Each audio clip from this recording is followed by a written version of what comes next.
మంద అంటే పశువులతో కూడినది. మీరు ఇక్కడ ఒక విషయం బాగా జ్ఞాపకం పెట్టుకోండి.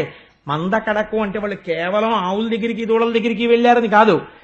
పాశముల చేత కట్టబడిన ప్రతిదీ పశువే. ఇంట్లో ఉన్న భర్త కర్మపాశములతో కట్టబడ్డాడు, ఆయన పెద్ద పశువు. ఇంకో కొన్ని పాశాలతో భార్య కట్టబడింది, ఆవిడ సెకండ్ ర్యాంక్ లో ఉన్న పశువు. పిల్లలకి కొన్ని పాశాలు, వాళ్ళు చిన్ని పశువులు, దూడ పశువులు. కాబట్టి ప్రతి చోట ఉన్నది పశువులు. ఈ పశువుల యొక్క పాశములను విడిపించగలిగిన వాడు ఎవడున్నాడో ఆవుని కట్టేస్తారు. విప్పడానికి ఎవరికి ఉంటుంది అధికారం? పక్కింటి ఆయన విప్పకూడదు, ఆ ఇంటి ఆయనే విప్పాలి ఆవుకి పాశం. అలా విప్పగలిగిన వాడే ఆ పశువులకు యజమాని. కృష్ణుడు ఎలా పశువుల్ని తోలాడో పశుపతి నామంతో శివుడు తోలాడు. అందుకే వందే శంభుముమాపతిం సురగురుం వందే జగత్కారణం వందే పన్నగభూషణం మృగధరం వందే పశూనాం పతిం. ఆయనకి పశుపతిని పేరు, ఈయనకి పశుపతిని పేరు. ఎంత చిత్రం చూడండి. ఆయనకి శర్వుడని పేరు, ఈయనకి విష్ణు సహస్రనామ స్తోత్రంలో సర్వ శివస్థాణు భూతాదిర్నిధిరవ్యయ అని ఈయనకి పేరు. కాబట్టి ఇప్పుడు ఏం చేస్తాను, మీరు మందకడకు పశువులలో ఉంటారు, పశువులతో కలిసి, కానీ పాశములు విడినటువంటి వారు మీరు. కాబట్టి ఇప్పుడు మీరెవరు? మీరు నందీశ్వరులై ఉన్నారు. నందయతీతి నందహ. మీ చూపెప్పుడు శివలింగం మీద ఉంటుంది, అంటే మీ చూపెప్పుడు నా మీద ఉంటుంది. చెయ్యడం మామూలుగా అందరితో కలిసి ఉన్నట్టుంటారు, కానీ ఆరాధన ఇక్కడ జరిగిపోతుంటుంది. ఎప్పుడు ధారాపాత్రలోంచి నీళ్లు పడిపోయినట్టు ఎప్పుడు నాయందే మనసు పెట్టుకుని మీరు అన్ని పనులు చేసేస్తుంటారు. కాబట్టి నిరంతర భక్తి చేత జ్ఞానమును పొంది పునరావృత్తి రహిత శాశ్వత శివ లేదా కృష్ణ సాయుధ్యమును పొందుతారు. నామ మీదైనా ఫలితం ఒక్కటే. గోపికా వస్త్రాపహార ఘట్టంలో ముందు బోధ చేసిన వాళ్ళు ఎవరో తెలుసా అండి? గోపికలు కృష్ణుడికి బోధ చేశారు, కృష్ణుడు గోపికలకి చేయలేరు అసలు. ముందు వీళ్ళు ఆయనకి పాఠం చెప్పారు. ఆడవాళ్లు స్నానం చేసేటటువంటి దగ్గరికి అసలు పురుషులు రావచ్చా? వచ్చారనుకో, మేము స్నానం చేస్తుంటే అసలు చూస్తూ చెట్టెక్కి కూర్చోవచ్చా? కూర్చోకూడదు. ఒకవేళ కూర్చున్నావు, మేము కట్టుకోవలసినటువంటి వస్త్రాల్ని తీసుకుని నీ దగ్గర పెట్టుకుని ఉండొచ్చా? ఉండకూడదు. ఇన్ని తప్పులు ఎలా చేస్తున్నావు? కాబట్టి నువ్వు మా వలువలను అపహరించకూడదు. కాబట్టి కృష్ణ మా వలువలు మాకు ఇచ్చేసేయి అన్నాడు. అంటే ఇప్పుడు ఆయన ఒక ప్రశ్న వేశారు వాళ్ళని. మీరు బట్టలు కావాలని అడుగుతున్నారు కదా, నేను కూడా మిమ్మల్ని ఒక ప్రశ్న వేస్తాను. మీరు ఈ ప్రశ్నకి జవాబు చెప్పండి.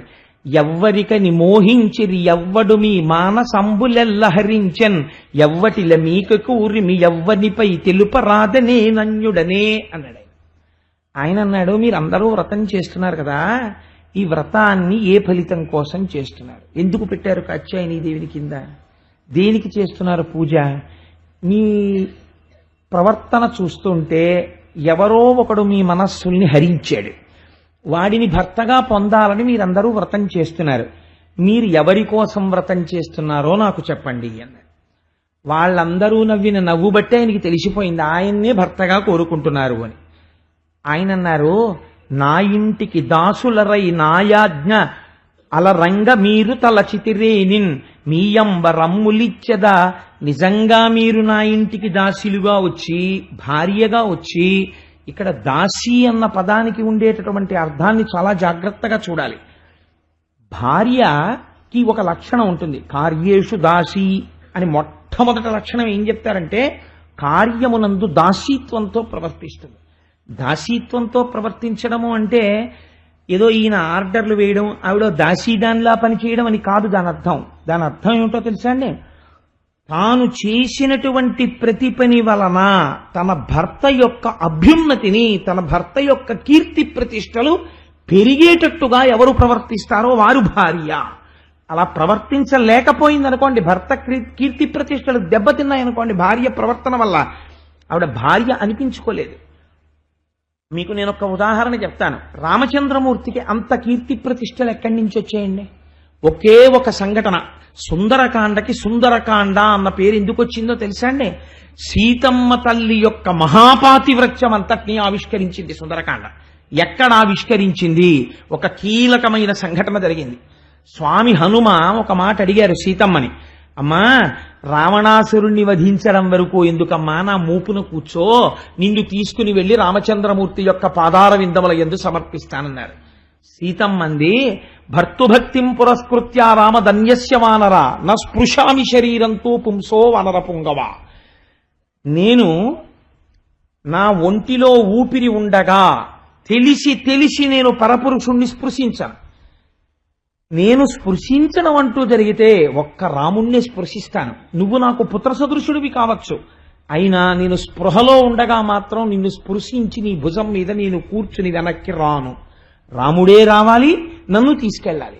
కష్టంలో ఉంది కదా అని తీసుకెళ్ళిపోతాను హనుమ అంటే వెళ్ళలేదు. ఈ సంఘటన ఎప్పుడైతే జరిగిందో వెంటనే హనుమన్నారు, అమ్మా ఎంత గొప్ప మాట మాట్లాడావమ్మా, ఇలాంటి మాట ఎవరు మాట్లాడగలరు తల్లి, ఈ మాట వల్ల రామచంద్రమూర్తి యొక్క కీర్తి పెరిగిందన్నారు. నిజంగా సీతమ్మ తల్లే కనుక వెళ్ళిపోయిందనుకోండి, హనుమతోటి తీసుకెళ్లి దింపేశారనుకోండి, రామాయణానికి గొప్పతనం ఎక్కడుంది నాకు చెప్పండి. రాముడు లేకుండా చూసి రావణాసురుడు సీతమ్మను అపహరించాడు, రావణాసురుడు లేకుండా చూసి రామచంద్రమూర్తి హనుమ ద్వారా సీతను అపహరించి తెచ్చుకున్నారు. ఏమిటి రాముడికి రావణాసురుడికి తేడా? రాముడే రావాలి, నన్ను తీసుకెళ్లాలని రాముడిలో ఉండేటటువంటి వీరత్వాన్ని రెచ్చగొట్టి రాముడు ఎందుకు బ్రహ్మాస్త్ర ప్రయోగం చెయ్యలేదని ప్రశ్న చేసి ధర్మము తప్పని రాముడు నాకు కావాలని అడిగి కచ్చిత్ పురుషకారంచ దైవంచ ప్రతిపద్యతే అని అడిగింది హనుమని. దైవమునందు స్వకార్యమునందు పౌరుషము తప్పకుండా భక్తి తప్పకుండా రాముడున్నాడా అని అడిగింది. ఈ మాటలు వెళ్ళి చెప్పారు. రాముడు వెంటనే బయలుదేరి వచ్చి రావణాసురుణ్ణి నిహతుణ్ణి చేసి సీతమ్మని తీసుకెళ్లాడు. సీతమ్మ వలన రామచంద్రమూర్తి యొక్క ఖ్యాతి గొప్పదైంది. నేను సభాముఖంగా అనకూడదు. రావణాసురుడు సీతమ్మని జుట్టు పట్టి తీసుకెళ్లి తన ఐశ్వర్యం అంతా చూపించాడు. రాముడు బ్రతికున్నాడో లేడో 100 యోజనములు దాటి వస్తాడా? ఎందుకు నీకింత బెంగ, నా పాన్పు చేరన్నాడు. సీతమ్మ మిగిలిన విషయాల మాట అలా ఉంచండి, కనీసం రావణాసురుణ్ణి ఇలా కన్నెత్తి ఆవిడ చూడలేదు. ఆవిడ ఎన్నడూ రావణుడితో మధ్యలో వ్యవధానం లేకుండా మాట్లాడలేదు. రావణుడితో మాట్లాడవలసి వస్తే ఓ గడ్డి పరకు అడ్డుపెట్టి మాట్లాడింది. ఇంత మహాపాతివ్రత్యం కలిగిన తల్లి కాబట్టే యుద్ధకాండలో నేను ఎన్నడూ రామచంద్రమూర్తి పాదములను విస్మృతి చెందనదాననైతే ఈ అగ్నిహోత్రుడు నన్ను రక్షించుగాక అని అగ్నిప్రవేశం చేసింది. అగ్నిహోత్రుడు వెంటనే ఆవిడ తొడ మీద కూర్చోపెట్టుకుని కుమార్తెని తీసుకొచ్చినట్టు పైకి తీసుకొచ్చాడు. ఇప్పుడు సీతమ్మ తల్లి యొక్క జాజ్వల్యమానమైన కీర్తి వల్ల ఎవరి కీర్తి ప్రతిష్టలు పెరిగాయి? రామచంద్రమూర్తి కీర్తి ప్రతిష్టలు పెరిగాయి. ఒక శుభలేఖ వేస్తే జనక్యాహ కమలాంజలాంజలిపుటే యాహ పద్మరాగాయితాహ అని ఒక శ్లోకాన్ని వేస్తాం మనం. కాబట్టి భార్య యొక్క ప్రవర్తన చేత తాను చేసేటటువంటి కార్యము వలన ప్రతి పనిలో ఎవరి అభ్యున్నతి పెరగాలని చూస్తుంది. తన భర్త కీర్తి పెరగాలి, తన భర్త వైభవం పాడైపోకూడదు, ఆయనకున్న మర్యాద పాడైపోకూడదు అని ఏ స్త్రీ ఆలోచిస్తుందో ఆమె మాత్రమే భార్య. మిగిలిన వాళ్ళందరూ నామకహ భార్యలు అనిపించుకోవచ్చుగాక, అది భార్యాత్మను స్థిరీకరించదు. మొట్టమొదటి లక్షణం ఇది, కార్యేషు దాసీ. ఇది అడుగుతున్నారు కృష్ణ పరమాత్మ. నా ఇంటికి దాసులరై నాయాజ్ఞ వహించి మీరు నలచెదరేనిన్. నిజంగా మీరు నాజ్ఞ వహించి నేను చెప్పినట్టు చెయ్యాలని మీరు అనుకుంటే, భర్త ఒకటి చెప్తే మీరు చెప్పేదేంటి, మీకేం తెలుసు ధర్మశాస్త్రం, నాకు తెలుసు, నేను చెప్పినట్టు మీరు చేయాలి కానీ మీరు చెప్పినట్టు నేను చేయడం ఏమిటని తిరగబడింది అనుకోండి, ఇంకా భర్త ఏమిటి? భర్త అంటే ఎవరు అంటే తాళి కట్టగానే భర్త గురుస్వరూపం కూడా అయిపోతాడు. యోమే భక్తాస్సమే గురు తం నిత్యం అనురక్తాస్మి యథారూపాం సువర్చల అంటుంది రామాయణంలో సీతమ్మ. అందుకని భర్త గురువు, ఆయన ఏది చెప్తే అది చెయ్యాలి. మీరు భాగవతంలో విన్నారు, అదితికి అనుమానం వస్తే కశ్యప ప్రజాపతిని అడిగింది వెళ్ళి, దితికి అనుమానం వస్తే కశ్యప ప్రజాపతిని అడిగింది. ఎప్పుడూ కూడా భర్తని సంప్రదించాలి స్త్రీ. తను చేసేట అడుగు తీసి అడుగు వేస్తే తన భర్త కీర్తి మాసిపోకుండా చూసుకుంటుంది భార్య. కాబట్టి ఆవిడ్ని పత్ని అన్న పదంతో పిలుస్తారు. ధర్మపత్ని సమేతస్య అంటాడు తప్ప భార్య అన్న మాట కూడా వాడరు శాస్త్రంలో. అటువంటి స్త్రీ తాను చేసిన ప్రతి పనిలో తన భర్త యొక్క ఔన్నత్యాన్ని నిలబెడుతుంది. మీరు ఇవాళ చేస్తున్నారు నన్ను భర్తగా కావాలని. నాకు భార్య కావాలనుకున్న వాళ్ళు నిజంగా మీరు భార్య కావాలంటే మొదటి లక్షణం దాసీత్వం తెలిసి ఉండాలి. దాసీత్వం అంటే మీకు మళ్ళీ ఇప్పుడే చెప్పాను, ప్రతి పనిలో భర్త అభ్యున్నతిని ఆవిష్కరించాలి. మీరు ఆ పని చేస్తున్నారా? ఒకసారి గుండెల మీద చెయ్యేసుకుని ఆలోచించండి. మీరు అలా ప్రవర్తించడం లేదు. నా ఇంటికి దాసులరై నాయాజ్ఞ వహించి మీరు నడచదరేనిన్. ఒకవేళ మీరు అలా అనుకుంటే, నేను చెప్పిన మాట వినాలి అని మీరు అనుకుంటే, నేను ఒక మాట చెప్తాను, నేను చెప్పినట్టుగా మీరు ప్రవర్తించండి అన్నారు స్వామి. అని ఆయన ఎంత అందంగా మాట్లాడారో, అది మదోద్రేకంతో ఆడపిల్లల వలువలెత్తుకుపోయిన సంఘటన కాదండి. ఆయన ఎంత గొప్పగా మాట్లాడారో చూడండి.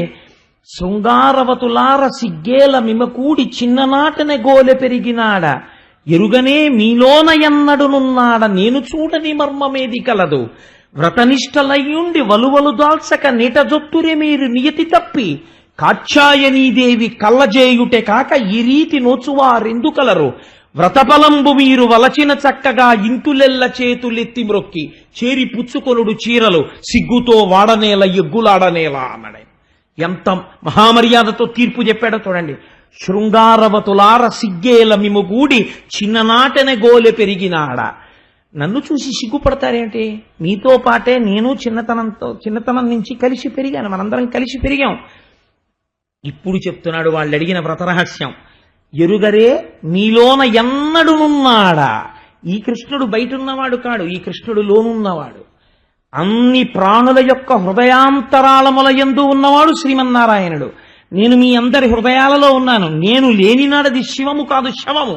నేనున్నాను కాబట్టి మీరు మంగళప్రదలై ఉన్నారు, మీరు వ్రతం చేయగలుగుతున్నారు.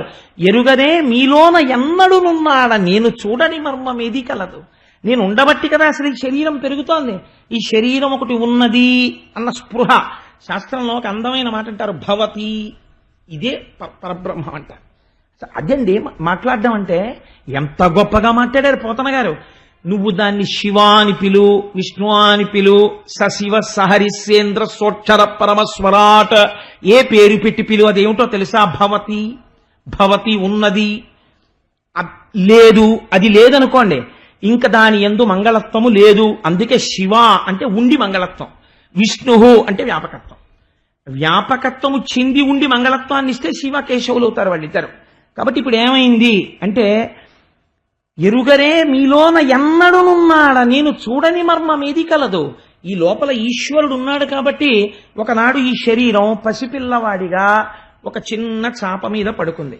ఈ శరీరానికి బట్ట కట్టుకోవడం కూడా చేత కాని రీతిలో దొల్లుతూ పడుండేది. ఈ శరీరానికి వేరొకళ్ళు స్నానం చేయించి ఈ శరీరానికి ఒక చిన్న బట్ట కట్టేవారు. ఆ తర్వాత ఈ శరీరం కొంచెం పెద్దదైంది. ఇది స్నానం చేస్తుంటే ఒరే నాన్న అని పిలిస్తే తువ్వాలైనా కట్టుకుని బయటికి రావాలని తెలియకుండా పరిగెత్తుకొచ్చి అమ్మని పట్టుకుని శరీరం పెరిగింది కొన్నాళ్ళు. ఆ తర్వాత పిలిస్తే నేను స్నానం చేస్తూ బయటికి వెడుతున్నాను కాబట్టి కనీసం తువ్వాలు కట్టుకుని బయటికి వెళ్ళాలన్న దేహభ్రాంతి ఏర్పడింది.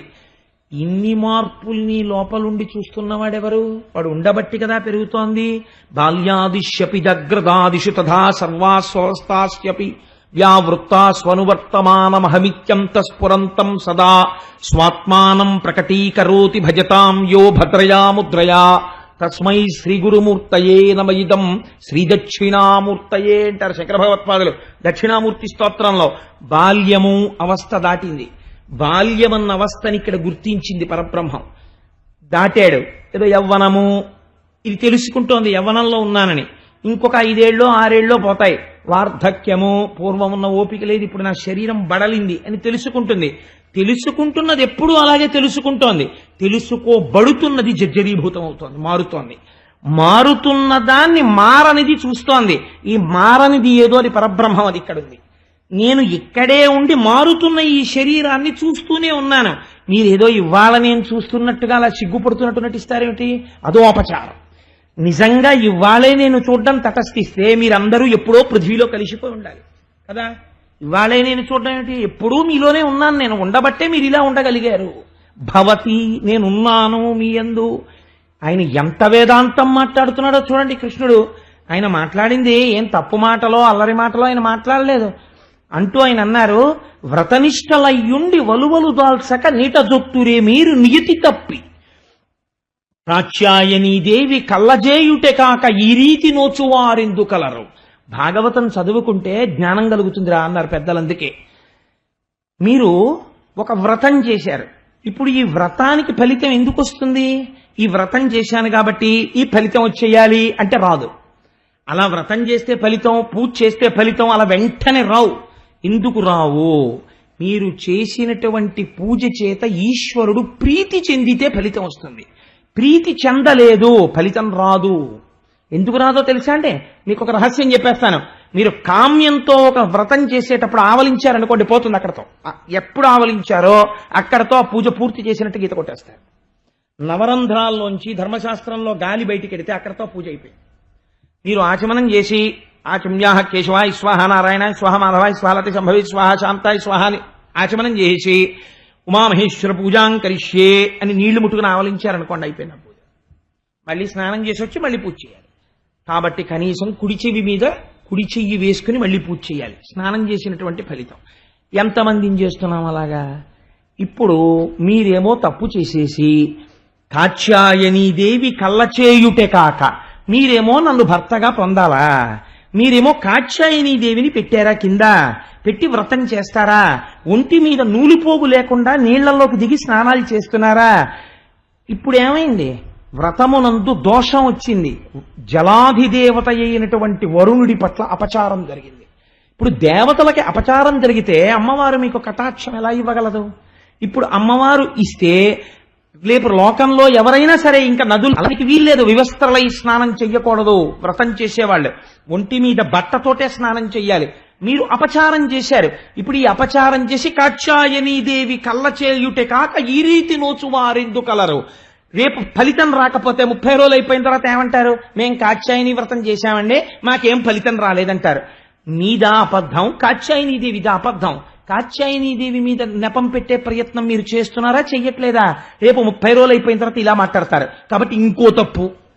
ఇప్పుడు తప్పెవరిది? మీద నాదా? ఇప్పుడు కాత్యాయనీదేవి తానై మాట్లాడుతున్నారు. ఈశ్వరుడికి రూపం ఎక్కడుందండి? ఎంత స్పష్టంగా మాట్లాడుతున్నారు పోతన గారు. కాత్యాయనీదేవి కళ్ళజేయుటే కాక ఈ రీతి నోచువారెందుకలరు. వ్రత ఫలంబు మీరు వలచిన చక్కగా ఇంతులెల్ల చేతిలెత్తి మొక్కి చేరి పుచ్చుకొనుడు చీరలు సిగ్గుతో వాడనేల ఎగ్గులాడనేలా ఒక్క ఆజ్ఞ చేశాడు ఆయన. నిజంగా మీరు వ్రత ఫలితాన్ని కోరుకుంటే, నన్ను భర్తగా కావాలి అని మీరు అనుకుంటే, నేను ఒక మాట చెప్తాను, మీరు చెయ్యండి. మీరు వ్రతభంగం చేస్తున్నారు. 30 రోజుల నుంచి మీరు వ్రతం చేయట్లేదు, వ్రతభంగం చేస్తున్నారు ప్రతిరోజు. మీరు చేస్తున్న వ్రతభంగానికి మీకు శిక్ష వెయ్యాలి, మీకు ఫలితం ఇవ్వకూడదు. కానీ నేను శిక్ష వెయ్యాలనుకోవట్లేదు. ఎందుకు ఇట్లా అనుకోవట్లేదు తెలుసా? మీరు చేస్తున్నటువంటి వ్రతంలో భక్తికి లొంగాను, పొరపాటు దిద్దాలనుకుంటున్నాను. అందుకుని చెప్తున్నాను. చేసిన తప్పుకి ప్రాయశ్చిత్తం ఒకటి ఉంటుంది కదా. మీరందరూ చేతులెత్తి నమస్కారం చేయండి, మీ వలువలు మీకు ఇచ్చేస్తాను. ప్రాయశ్చిత్తం అయిపోతుంది కాబట్టి ఆ వలువలు కట్టుకుని కాత్యాయనీదేవిని నోచండి, నేను మీ భర్తనవుతాను అన్నాడు స్వామి. వాళ్ళు వినలేదు. అది విచిత్రం. వాళ్ళన్నారు, మేము స్త్రీలం, నువ్వు పురుషుడివి, నువ్వు చెట్టు మీద కూర్చుని చూస్తూ ఉండగా మేము ఒడ్డుకొచ్చి చేతులెత్తి ఎలా నమస్కరిస్తాం? అలా కుదరదన్నారు. అంటే వ్యాఖ్యానంలోనండి ఎంత గొప్ప మాట అన్నారంటే, భగవంతుని పట్ల ప్రవర్తించేటటువంటి భక్తుడు ఎలా ఉండాలంటే, 4 సంవత్సరాలు 3 సంవత్సరాలు ఉన్న పిల్లవాడు పెరట్లో స్నానం చేస్తూ ఉంటాడు. నాన్నగారు ఆఫీస్ నుంచి వచ్చి, ఒరే నాన్న షణ్ముఖ కాజాలు తెచ్చాను రా అంటారు. నాన్నగారి మాట వినగానే ఒంటికి సబ్బు రుద్దుకుంటున్న పిల్లవాడు అలా రుద్దుకుంటున్నట్టే దండెం మీద ఉన్న తువ్వాలు తీసి కట్టుకోకుండా, నాన్నగారండి కాజాలు తెచ్చారా నాన్నగారండి అని పరిగెత్తుకొచ్చి నాన్నగారిని కౌగిలించుకుంటాడు. నేను పిల్లాన్ని, నేను బట్ట కట్టుకోలేదు, లేకపోతే మా అమ్మ నా ఒళ్ళు రుద్దుతోంది, ఈ భావన వాడికి ఏమైనా ఉంటుందండి? వాడు చక్కగా హాయిగా అమ్మ చీర గట్టిగా పట్టుకుని అమ్మ గాజులు గలగలలాడుతుండగా వాడి ఒళ్ళు రుద్దేస్తుంటే చక్కగా ఒళ్ళు రుద్దించేసుకుంటాడు. ఎందుకు రుద్దించుకోగలుగుతున్నాడు? వాడి ఎందుకు దేహభావన లేదు, అసలు ఈ శరీరం గురించిన భావన లేదు. మా అమ్మ నన్ను రుద్దుతోంది, నా ఒళ్ళు రుద్దుతోంది, అంతే. ఈశ్వరుడు యందు భక్తికి పరాకాష్ట ఏది? నువ్వు అడుగుతున్నది ఏం అడుగుతున్నావు? భర్తృత్వాన్ని అడుగుతున్నావు, అంటే నాలో ఐక్యతను అడుగుతున్నావు. భార్యాభర్తృత్వం అంటే ఐక్యత. ఒకరిలో ఒకరు ఐక్యం అయిపోతారు. అందుకే ఒకరిలో ఒకరు ఐక్యం అవ్వడానికే ఆత్మా వై పుత్రనామాసి, తన ఆత్మని నిక్షేపించాడు తన భార్య యందు, పుత్రుడిగా మళ్ళీ బయటకు వచ్చాడు. కాబట్టి మీరు నాయందు ఐక్యమును కోరినప్పుడు 2 ఎక్కడుంటాయి? 2 ఉంటే ఐక్యత ఎక్కడుంటుంది? ఒకటి ఎలా అవుతుంది? 2 ఉన్నంతసేపు ఒకటి కాలేదు. ఒకటి కావాలనుకున్నప్పుడు 2 ఉన్నాయన్న భావన ఉండకూడదు కదా. 2గా ఉంటూ ఒకటి అవ్వాలని నువ్వు ఎలా కోరుకుంటావు? రెండుగా ఉండిపోవాలనుకుంటున్నావా, ఒకటైపోవాలనుకుంటే రెండుగా ఉన్నవి ఒకటిలోకి వెళ్ళిపోయేటప్పుడు అరమరికలు లేకుండా ఒకటిలోకి వెళ్ళిపోవాలి. ఒకటిగా అవుతూ రెండు తన అస్తిత్వాన్ని నిలబెట్టుకోవడం కుదరదు. కాబట్టి మీరు చేసినటువంటి దోషానికి ప్రాయశ్చిత్తం చేసుకోవాలి. కాబట్టి మీరు చేతులు ఎత్తి మొక్కి వస్త్రాలు తీసుకోండి అన్నారు. ముందు కొంతమంది ఏం చేశారంటే అలా కుదరదన్నారు. చాలా ఎలా పెడతాం ఆడవాళ్ళం? కొంటె కృష్ణుడు ఎన్నైనా చెప్తాడు, మనం బయటికి వెళ్ళి నమస్కారాలు పెడతాం, అలాగా మనం స్త్రీలం, మనం వెళ్ళడం కుదరదన్నారు. వాళ్ళల్లో వాళ్ళు మాట్లాడుకున్నారు, ఒక పని చేద్దాం, బయటికి వెళ్ళొద్దు, ఇప్పుడు మనకు వచ్చిన నష్టం ఈ కంఠం వరకు నీళ్లలో ములుగుంటే పోలా అన్నారు. మార్గశీర్ష మాసం మంచు గడగడ గడగడ గడగడ వణికిపోతున్నారు. మళ్ళీ పావుగంట అయింది, ఆలోచించారు ఏం చేద్దామన్నారు. అప్పుడు అందులో ఒక గోపికంది, విషయాన్ని ఎందరో వింటారు, అందరికన్నా ముందు భక్తి బాగా ఉన్నటువంటి వాడు తొందరగా అందుకుంటాడు. ఎందుచేత అంటే ఏదైనా సరే బాగా పక్వానన్నా పడాలి, పక్వాన పడి మాడకూడదు, అది గమ్మత్తు. బాగా ఉడికిన తరువాత మంచి సువాసన వస్తోంది అనుకోండి, పులుసు చాలా మంచి వాసన వస్తోంది, పులుసు ఇంకా కాస్తే ఇంకా వాసన వస్తుంది అనుకోని అగ్నిహోత్రం మీద పెట్టారనుకోండి, మాడి ఊరుకుంటుంది.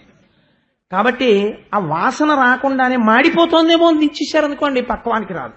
పక్వాన్ని గుర్తించగలగాలి. పక్వానికి వచ్చిందనుకోండి దిప్పేస్తుంది గృహిణి, అంతే, దాన్ని అనుభవిస్తాడు పురుషుడు. అబ్బా చాలా బాగుందో పులుసునో సర్టిఫికేట్ మారేస్తాడు అంతే.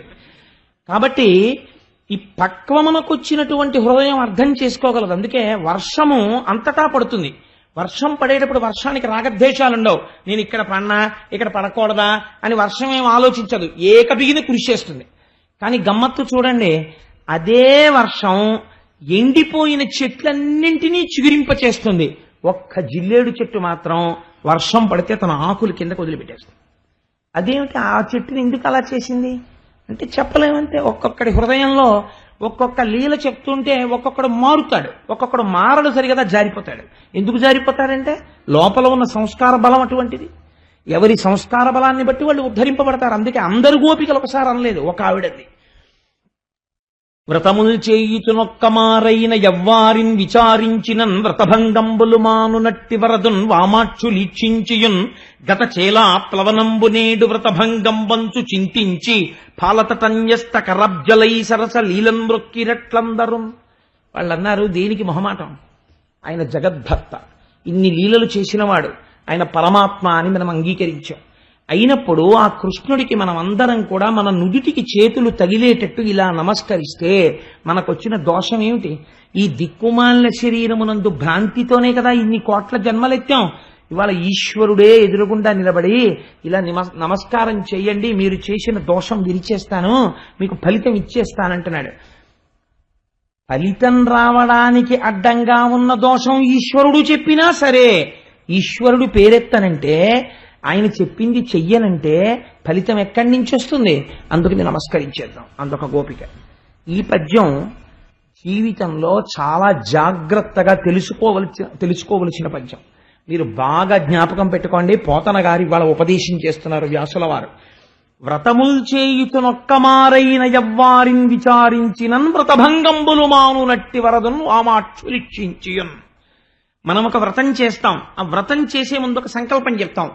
సంకల్పము చెప్పినా అందరికీ ఫలితము ఒకలా రాదు. ఎందుకు రాదు అంటే, ఒక్కొక్కరు అక్కడే కూర్చుంటారు కానీ మనస్సు మీద నియంత్రణ ఉండదు. ఆ మనస్సు ఎక్కడికో పోతుంది. స్మరణ ఈశ్వరుణ్ణి చెయ్యదు, వేరొక వస్తువుని స్మరణ చేస్తూ ఉంటుంది. చేస్తున్నప్పుడు నీకు ఫలితం ఎలా వస్తుంది? దోషం జరుగుతోంది క్రతువులో, ఒక పక్క క్రతువులో దోషం జరిగిపోతోంది, నువ్వు చెయ్యవలసినటువంటి రీతిలో చెయ్యడం లేదు, నువ్వు ఆచమనమే సరిగా చేయట్లేదు, ఆచమనం చేస్తే చప్పుడవకూడదు అంటున్నావు, పోయిందంతే, అక్కడే పోయింది. మొట్టమొదట ఓం అని ఇలా మొదలు పెడుతూనే భంగం అయిపోయింది పూజ. ఇప్పుడు ఈ భంగమైపోయినటువంటి పూజకి పరిపూర్తి ఎక్కడి నుంచి వస్తుంది? ఈశ్వరానుగ్రహం ఉంటే నువ్వు తప్పు చేసినా సరే ఈశ్వరుడు వేసేశానులే మార్కులు పోన్లే అని అటు నారదుడి వంక చూస్తూ ఇటు టిక్కు కొట్టేసి 5 మార్కులు వేసేస్తాడు. నా వాడేనాయా అంటాడు. ఆయన అడిగేవాడేవాడు? ధూర్జి తట్టాడు కాళహస్తీశ్వర శతకంలో, నేనేమీ చేయలేదు, నిజమే, నేనే ఒప్పుకుంటున్నాను, నేనేమీ చేయలేదు కాబట్టి నువ్వేమీ ఇవ్వనంటే నువ్వెందుకు? ఇంకా ఏమీ చేయలేదని నేను అన్నాను కాబట్టి నువ్వు చాలా చేశావని మార్కులు వేస్తే నువ్వు పెద్ద మాస్టర్వి, అందుకు నేనేమేం చేయలేదో చెప్తాను, నువ్వు ఇన్ని చేయలేదా అన్నందు గట్టెక్కించి. శ్రీశైలేషు భజింతునో యభవు కాంచీనాథు సేవింతునో కాశీవల్లభు కల్వబోధన మహాకాళేషు పూజింతునో నా శీలం బణువైన మేరు అణుచున్ రక్షింపవే నీ కృపా శ్రీ శృంగార విలాసహసములచే శ్రీకాళహస్తీశ్వర అన్నాడు. ఓ పావుకి మోక్షం ఇచ్చావు, సాలెపురికి ఇచ్చావు, ఏనుక్కి ఇచ్చావు. ఇంత జీవితంలో ఎప్పుడూ నేను చిన్న మంచి పనే చేయలేదేంటి? ఎప్పుడో చేసుంటాను, నాకు గుర్తులేదు. నువ్వు వెతుక్కుని శ్రీశైలేషు భజింతునో అని అడక్కు. నువ్వు ఎప్పుడన్నా శ్రీశైలం వెళ్ళావా? మా ఆవిడేమో మా అబ్బాయిని కాపలా పెట్టింది, సాక్షి గణపతి కన్న తల్లివి సద్గుణావతి శాంభవి అని మళ్ళీ పిలిచి దూర్జటి శ్రీశైలం రాలేదు అని ఇలా టింకులు కొట్టడం, ఇలాంటి పనులు చెయ్యొద్దు. నేనే చెప్తున్నాను, నేనేం చేయలేదు. అయినా నా శీలం బడువైన ఎక్కడో ఏదో నాదో చిన్న మంచి పని ఎప్పుడో చేసే ఉంటాను, చేయకుండా ఉండను, ఏదో ఒకటి ఉంటుంది. అదేమిటో నాకు గుర్తులేదు. చెడ్డవన్నీ బాగా గుర్తున్నాయి, చేసినవన్నీ అవే. కాబట్టి నే చేసిన ఇంత పని ఏది ఉందో మంచి పని వెతికి ఏమంటావంటే అందరి దగ్గరికి వెళ్ళి అబ్బబ్బబ్బా ఎంత పని చేశాడు రా దుర్జటి, ఎవడు చెయ్యగలడు ఈ పని అని నువ్వు చెప్పుకో. అందరికీ నువ్వు కన్విన్స్ చేసి నా శీలం అణువైన మేరు అణుచున్, అమ్మో అమ్మో అమ్మో ఈ పని ఎవడు చేయగలరా అని అందరికీ చెప్పి మోక్షం ఇచ్చేయి. ఎవడంటాడు నీకు? అదేంటండి అది అలా కుదురుతుందా నిన్ను అడుగుతాడు ఎవడైనా? నువ్వు పావుకిస్తే ఎవడైనా అడ్డొచ్చాడా? ఆహాహా శ్రీకాళహస్తి అని పేరెట్టారు. అలా నా పేరు కూడా కలిపి 4వ పేరు కింద. ఎంత గడుసుతనంగా అడుగుతారో కవులు, ఎంత భక్తితో ఈశ్వరుణ్ణి నిలదీస్తారో. నేను అందుకే అంటుంటాను తరచూ, పరమేశ్వరుడి దగ్గర భక్తుడు ఎప్పుడు ఇలా చేతులు కట్టుకోవడం కాదు, స్వతంత్రత ఉండాలి. ఈశ్వర నువ్వు కాకపోతే ఎవడయా నన్ను కాపాడేది అని అడగగలగాలి. అలా అడగగలిగిన నాడే ఈశ్వరుడి దగ్గర నువ్వు ఒక తండ్రి దగ్గర కొడుకు ప్రవర్తించినట్టు. అంటే ఆద్యంతం అలాగే ప్రవర్తించమని నా ఉద్దేశం కాదు, అప్పుడప్పుడు అంతే. కాబట్టి ఆ గోపకాంతలతో మాట్లాడేటప్పుడు పరమేశ్వరుడిది చెప్తే వాళ్ళల్లో అంగీకరించారు కొంతమంది. నిజమే, మనం వ్రతంలో దోషం చేస్తున్నాం, ఈ దోషాన్ని విరవడానికి ఈశ్వరుడు ఒక ప్రయత్నం చేస్తాడు. ఏమిటో తెలుసా అండి? అందుకే ఒక గమ్మత్తు ఉంటుంది. మీరు ఏ వ్రతం చెయ్యండి, వ్రతమునకు కల్పము అని ఒకటి ఉంటుంది. కల్పం అంటే ఋషిప్రోక్తము, దాన్ని మీరు మార్చడానికి మీకు అధికారం లేదు. మీరు ఒక సత్యనారాయణ వ్రతం చేస్తున్నారు అనుకోండి, సత్యనారాయణ వ్రతమే చెయ్యాలంటే ఋషులు ఒకటి చెప్తే మీరు ఇంకోటి చేయడానికి వీల్లేదు. ఋషి ఏది చెప్పాడో కల్పం మీరు అదే చెయ్యాలి. అంతేకాని కల్పం మార్చే అధికారం మీకు లేదు. సత్యనారాయణ స్వామి వ్రతం ఇలా చెయ్యి అని స్కాంద పురాణం చెప్పింది అనుకోండి, మీరు అలాగే చెయ్యాలి. అలా కాకుండా ఇంకోలా చేసి దాన్ని సత్యనారాయణ వ్రతం అంటే కుదరదు, దాన్ని ఒప్పుకోదు శాస్త్రం. అది సత్యనారాయణ వ్రతం కాదు. మీరు సత్యనారాయణ వ్రతం చేస్తే సత్యనారాయణ వ్రతం లాగే చెయ్యాలంటే, పురాణం చెప్పినట్టు ఋషి చెప్పినట్టే చెయ్యాలి. కల్పం అంటారు, కల్పం ఎలా చెప్పిందో అలాగే చెయ్యాలి. కాబట్టి ఇప్పుడు వ్రతం చేసేటప్పుడు గమ్మత్తు చేస్తారు. ఏం చేస్తారో తెలుసా అండి? నామాలు పెడతారు. మొన్న భీష్మ ఏకాదశి నాడు సత్యనారాయణ వ్రతం చేసినప్పుడు మీకు జ్ఞాపకం ఉన్నదో లేదో, నామాలు మాత్రం సుబ్రహ్మణ్య శర్మ గారు ఒక్కరూ చెప్పలేదు. కల్పం ఆయన చెప్పారు. ఋషుల్ని, అక్కడున్న దేవతల్ని ఆహ్వానించడం, దిక్పాలకులను ఆహ్వానించడం ఆయన చేశారు. నామాలు ఎవరితో చెప్పించారు? మీ అందరితో చెప్పించారు. ఎందుకు చెప్పించారు? ఆ వ్రతం చేసేటప్పుడు ఏదైనా దోషం ఉంటే ఈశ్వరుడు యొక్క నామస్మరణ చేత దోషం విరిగిపోతుంది. నామస్మరణ ధన్యోపాయం నహి పశ్యామో భవతరణే అంటారు. ఆ నామస్మరణ చేత వ్రతమునందు వస్తున్న దోషము పోతుంది. అందుకే 1కి 10 మాటలు, కనీసంలో కనీసం ఓపిక ఉంటే 1000, ఓపిక లేకపోతే 108, అది లేకపోతే 11, అది లేకపోతే 3 సత్యం, అది కూడా ఓపిక లేకపోతే రామ, అగ్నిబీజ అమృత బీజ అనుసంధానం, ఇంకా అది కూడా నేను అనలేనంటే ప్రారంభం.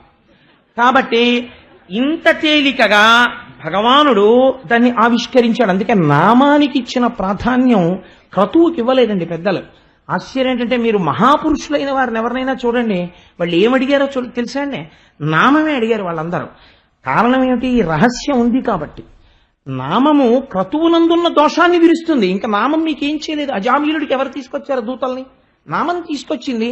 హరునకు విభీషణునకు అద్రిజకున్ తిరుమంత్రరాజమైకరికి నహల్జకున్ ద్రుపదకంజకు నార్తి హరించు చుట్టమై దరగిన ఎట్టినీపతి తపావన నామము నాదు జిహ్మపై నిరంతరము దటింపచేయుమిక దశరథి కరుణాపయోనిధి అంటాడు రామదాసు గారు దశరథి శతకంలో. పవి పుష్పంబగు అగ్ని మంచగు నాకూపారం భూమిస్థలంబగు శత్రుండతిమిత్రుడు విషము దివ్యాహారమౌనెన్నగా అవనీమండలి లోపలన్ శివ శివేచ్ఛాభాషణోల్లాసకిన్ శివ నీ నామము సర్వవశ్యకరమౌ శ్రీకాళహస్తీశ్వర అంటాడు దూర్జటి. ఎవరడిగినా నామాన్ని అడిగారు.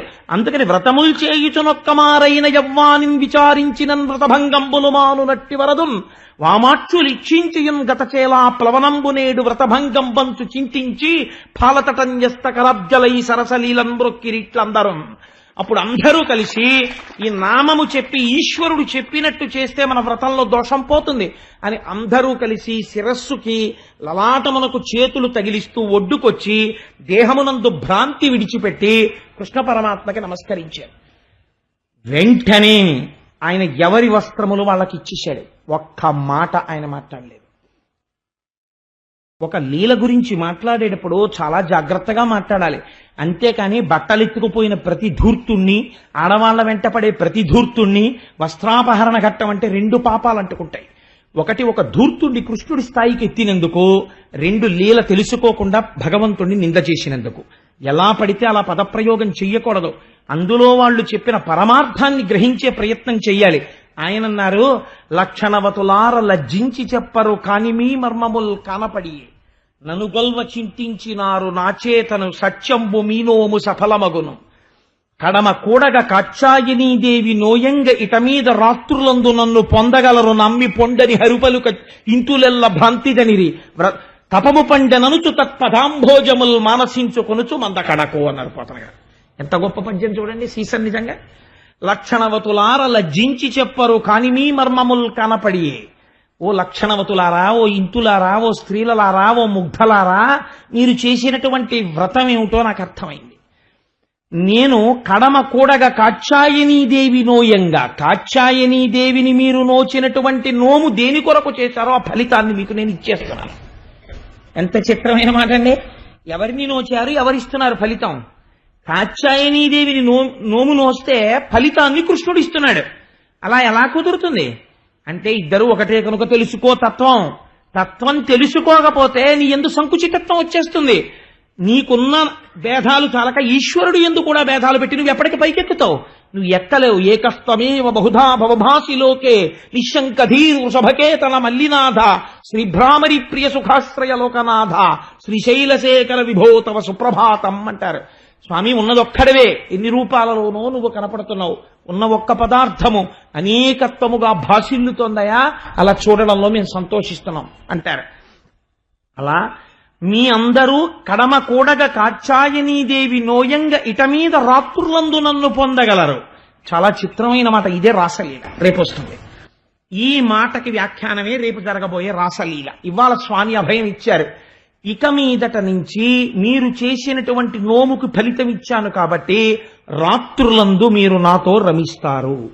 ఈ మాట చాలా పెడసరంగా, కర్కశంగా, కటువుగా ఉంటుంది. కానీ మీరు రేపు రాసలీల వినండి, అసలు ఈ మాటకు అర్థం ఏమిటో అర్థం అవుతుంది. కానీ నేను ఇది పూర్తి చేయడానికి ఒక మాట చెప్పి పూర్తి చేస్తాను. రాత్రులందు అంటే ఏమిటో తెలుసా అండి? ఈ మాట శాస్త్రంలో ప్రతి చోట వాడతారు. మొన్న మహాశివరాత్రి నాడు కూడా మీకు నేను చెప్పాను. ఆపాతాళ నభస్థలంత భువన బ్రహ్మాండమా విస్ఫురత్తు జ్యోతిస్ఫాటికలింగ మౌళి విలసత్పూర్ణేందు వాక్తామృతై. అర్ధరాత్రి లింగోద్భవం, అర్ధరాత్రి కృష్ణోదయం. చీకటి అజ్ఞానమునకు గుర్తు. చీకటిలో ఈశ్వరుడితో క్రీడించడం అంటే జ్ఞానమును పొందుటకు గుర్తు. జ్ఞానులై మీరు మోక్షము వైపుకి నడుస్తారని గుర్తు. అందరూ చీకట్లో ఉంటే మీరు మాత్రం చీకట్లో నన్ను పొందుతారు. అంటే మీకు చీకటి లేదు, మీకు అజ్ఞానము నివృత్తి అయి ఈశ్వరుణ్ణి తెలుసుకుంటారు. అజ్ఞానము మీకు ఇస్తున్నాను. ఇది రేపు రాసలీలగా ఆవిష్కరిస్తారు పోతన గారు.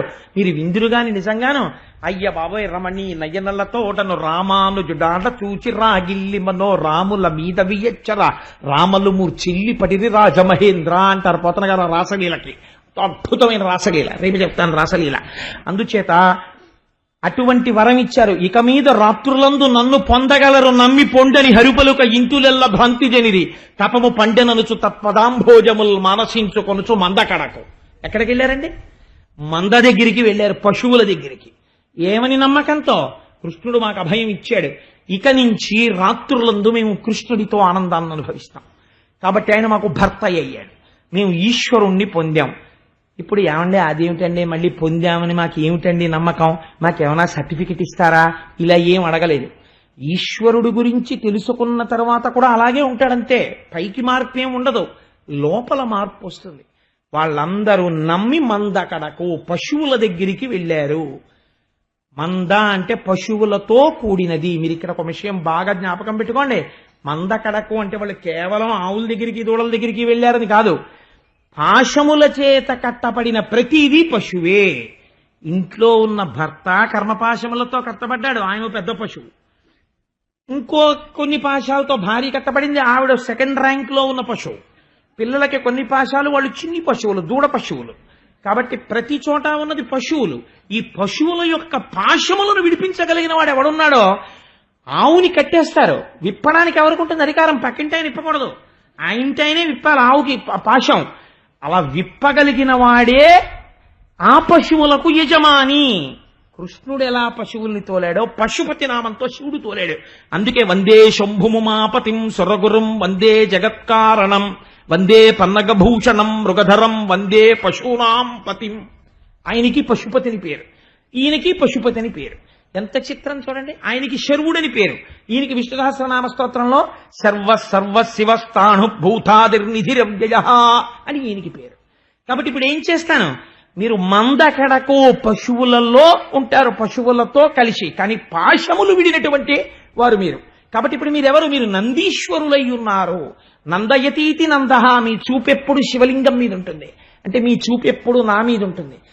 చెయ్యడం మామూలుగా అందరితో కలిసి ఉన్నట్టుంటారు, కానీ ఆరాధన ఇక్కడ జరిగిపోతుంటుంది. ఎప్పుడు ధారాపాత్రలోంచి నీళ్లు పడిపోయినట్టు ఎప్పుడు నాయందే మనసు పెట్టుకుని మీరు అన్ని పనులు చేసేస్తుంటారు. కాబట్టి నిరంతర భక్తి చేత జ్ఞానమును పొంది పునరావృత్తి రహిత శాశ్వత శివ లేదా కృష్ణ సాయుధ్యమును పొందుతారు. నామం ఏదైనా ఫలితం ఒక్కటే అని ఆ కాత్యాయని గోపికావస్త్రాపహార ఘట్టంలో, కాత్యాయని వ్రత ఘట్టంలో ఇన్ని రహస్యాల్ని చొప్పించి కృష్ణ పరమాత్మ చేసినటువంటి మహోత్కృష్టమైనటువంటి లీల ఆ కాత్యాయని వ్రతం అనబడేటటువంటి లీల.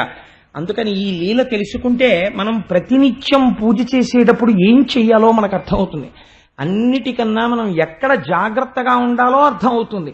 మిగిలినది ఎలా చేసినా దోష నివారణ జరగాలంటే ఓం నిధనపతయే నమః, ఓం నిధనపతాంతికాయ నమః, ఓం ఊర్ధ్వాయ నమః, ఓం ఊర్ధ్వలింగాయ నమః అనేటప్పుడు నీ మనస్సు రంజిల్లిపోవాలి.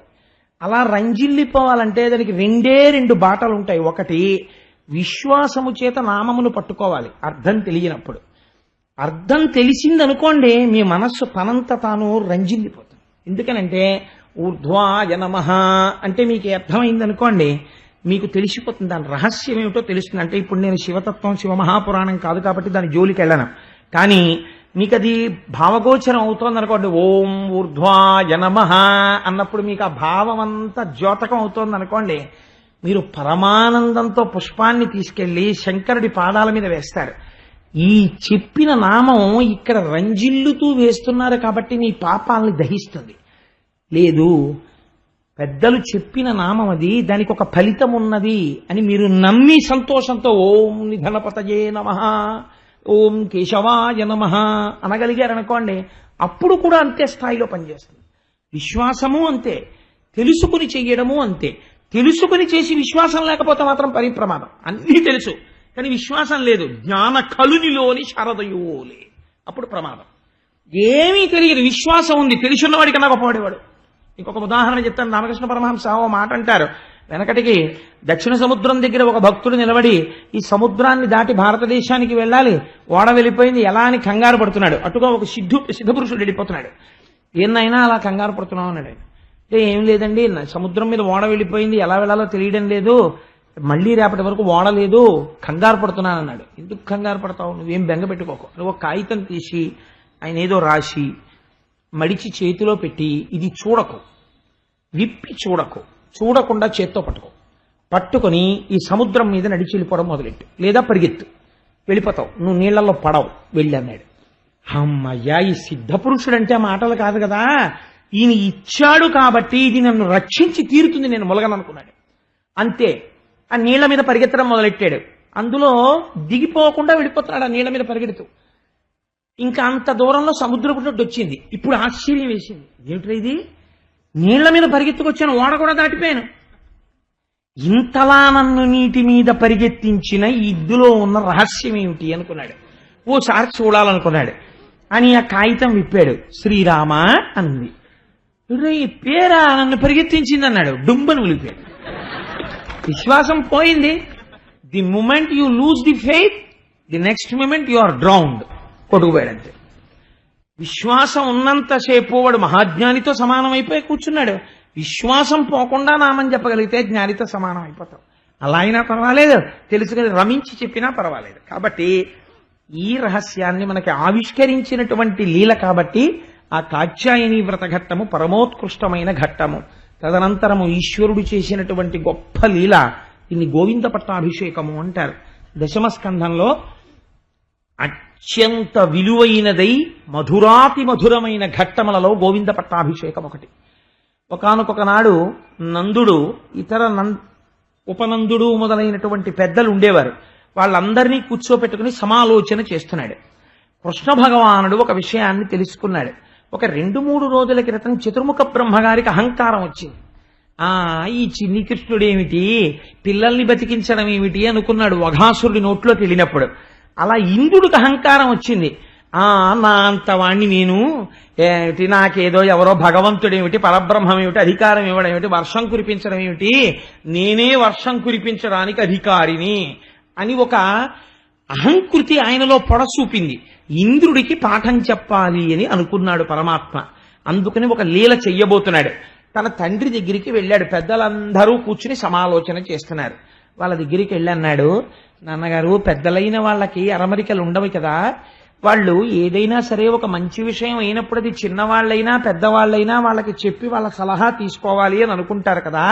అందుకని నాన్నగారు మిమ్మల్ని అడుగుతున్నాను, నాకు చెప్పవచ్చు అని మీరు అనుకుంటే మీరు దేని గురించి ఆలోచన చేస్తున్నారో నాకు చెప్తారా అని అడిగాడు. అడిగితే నందుడు అన్నాడు, అయ్యో నాన్న, నీకు తప్పకుండా చెప్తాను రా, అది చెప్పడానికి పెద్ద విచిత్రం ఉంది, దా వచ్చి కూర్చో అని కూర్చోపెట్టి, మఖము చేయ వజ్రిమతి సంతసించును వజ్రి సంతసింప వానకురియు, వానకురిసి గసవు వసుమతిపై పెరుగు గసవు మేసి ధేను గణము బ్రతుకు అన్నాడు. ఎంత గొప్ప మాట చెప్పాడో చూడండి నందుడు. వజ్రి సంతసింప వానకురియు, మఖము చేయ మది సంతసించును. మనం యజ్ఞం చేస్తే ఆ యజ్ఞము చేత ఆరాధింపబడినటువంటి దేవేంద్రుడు ప్రీతి చెందుతాడు. ఆ దేవేంద్రుడు ప్రీతి చెందితే వర్షం కురిపిస్తాడు. వర్షం కురిస్తే గడ్డి పెరుగుతుంది. గడ్డి పెరిగితే మన పశువులు గడ్డి తింటాయి. బాగా గడ్డి తింటే ఎక్కువ పాలిస్తాయి.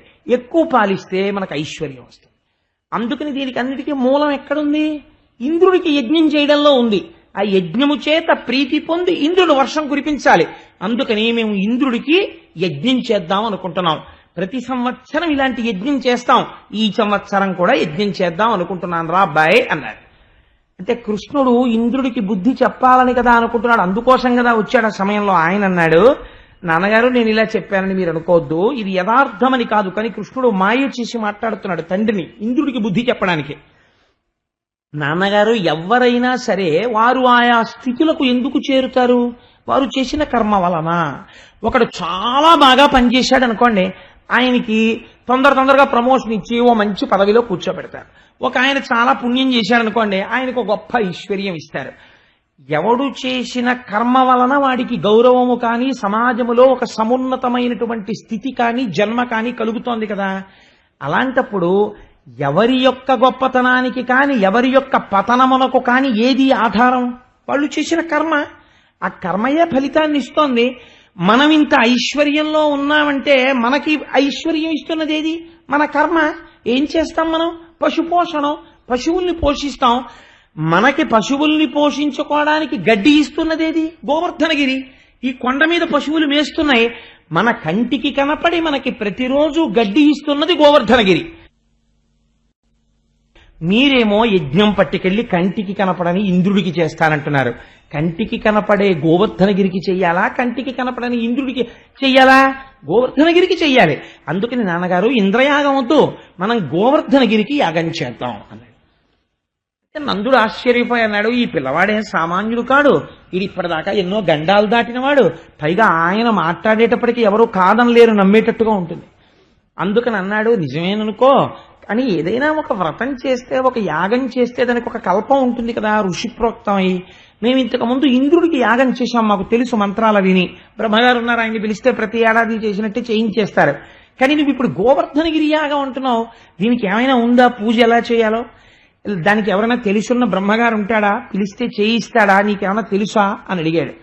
అడిగితే కృష్ణుడు అన్నాడు, అబ్బెబ్బే నాన్నగారు భలేవారే, గోవర్ధనగిరికి యాగం అంటే ఏమిటనుకుంటున్నారు? పశులకు, కొండకు, బ్రాహ్మణోత్తములకు మఖము చేయించుట మంచి బుద్ధి. ఇంద్రయాగంబునకేమేమి తెప్పించు రవియల్ల తెప్పింపుడరసి మీరు.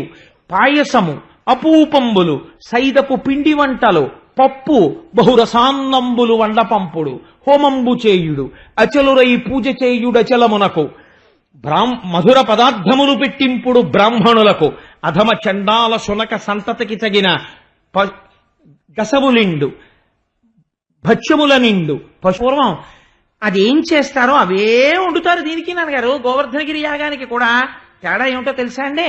మీరు ఇవన్నీ పట్టుకెళ్ళి ఓం ఇంద్రాయ స్వాహ అంటూ అగ్నిహోత్రంలో పోసేవారు. దీనికి తేడా ఏంటంటే ఇలా పోయిరు. ఇవన్నీ తీసుకొచ్చి బ్రాహ్మణుల్ని కూర్చోబెట్టి ముందు వాళ్ళందరికీ మధుర పదార్థాలు పెడతారు, వాళ్ళు తింటారు. తిన్న తర్వాత బ్రాహ్మణోచ్ఛిష్టం అవుతుంది మిగిలిన పదార్థం, అది మనల్ని రక్షిస్తుంది. అందుకని ఆ మిగిలిన పదార్థాన్ని అందరం కూర్చుంటాం, మనందరం అరమెక్కడ లేకుండా తినేస్తాం.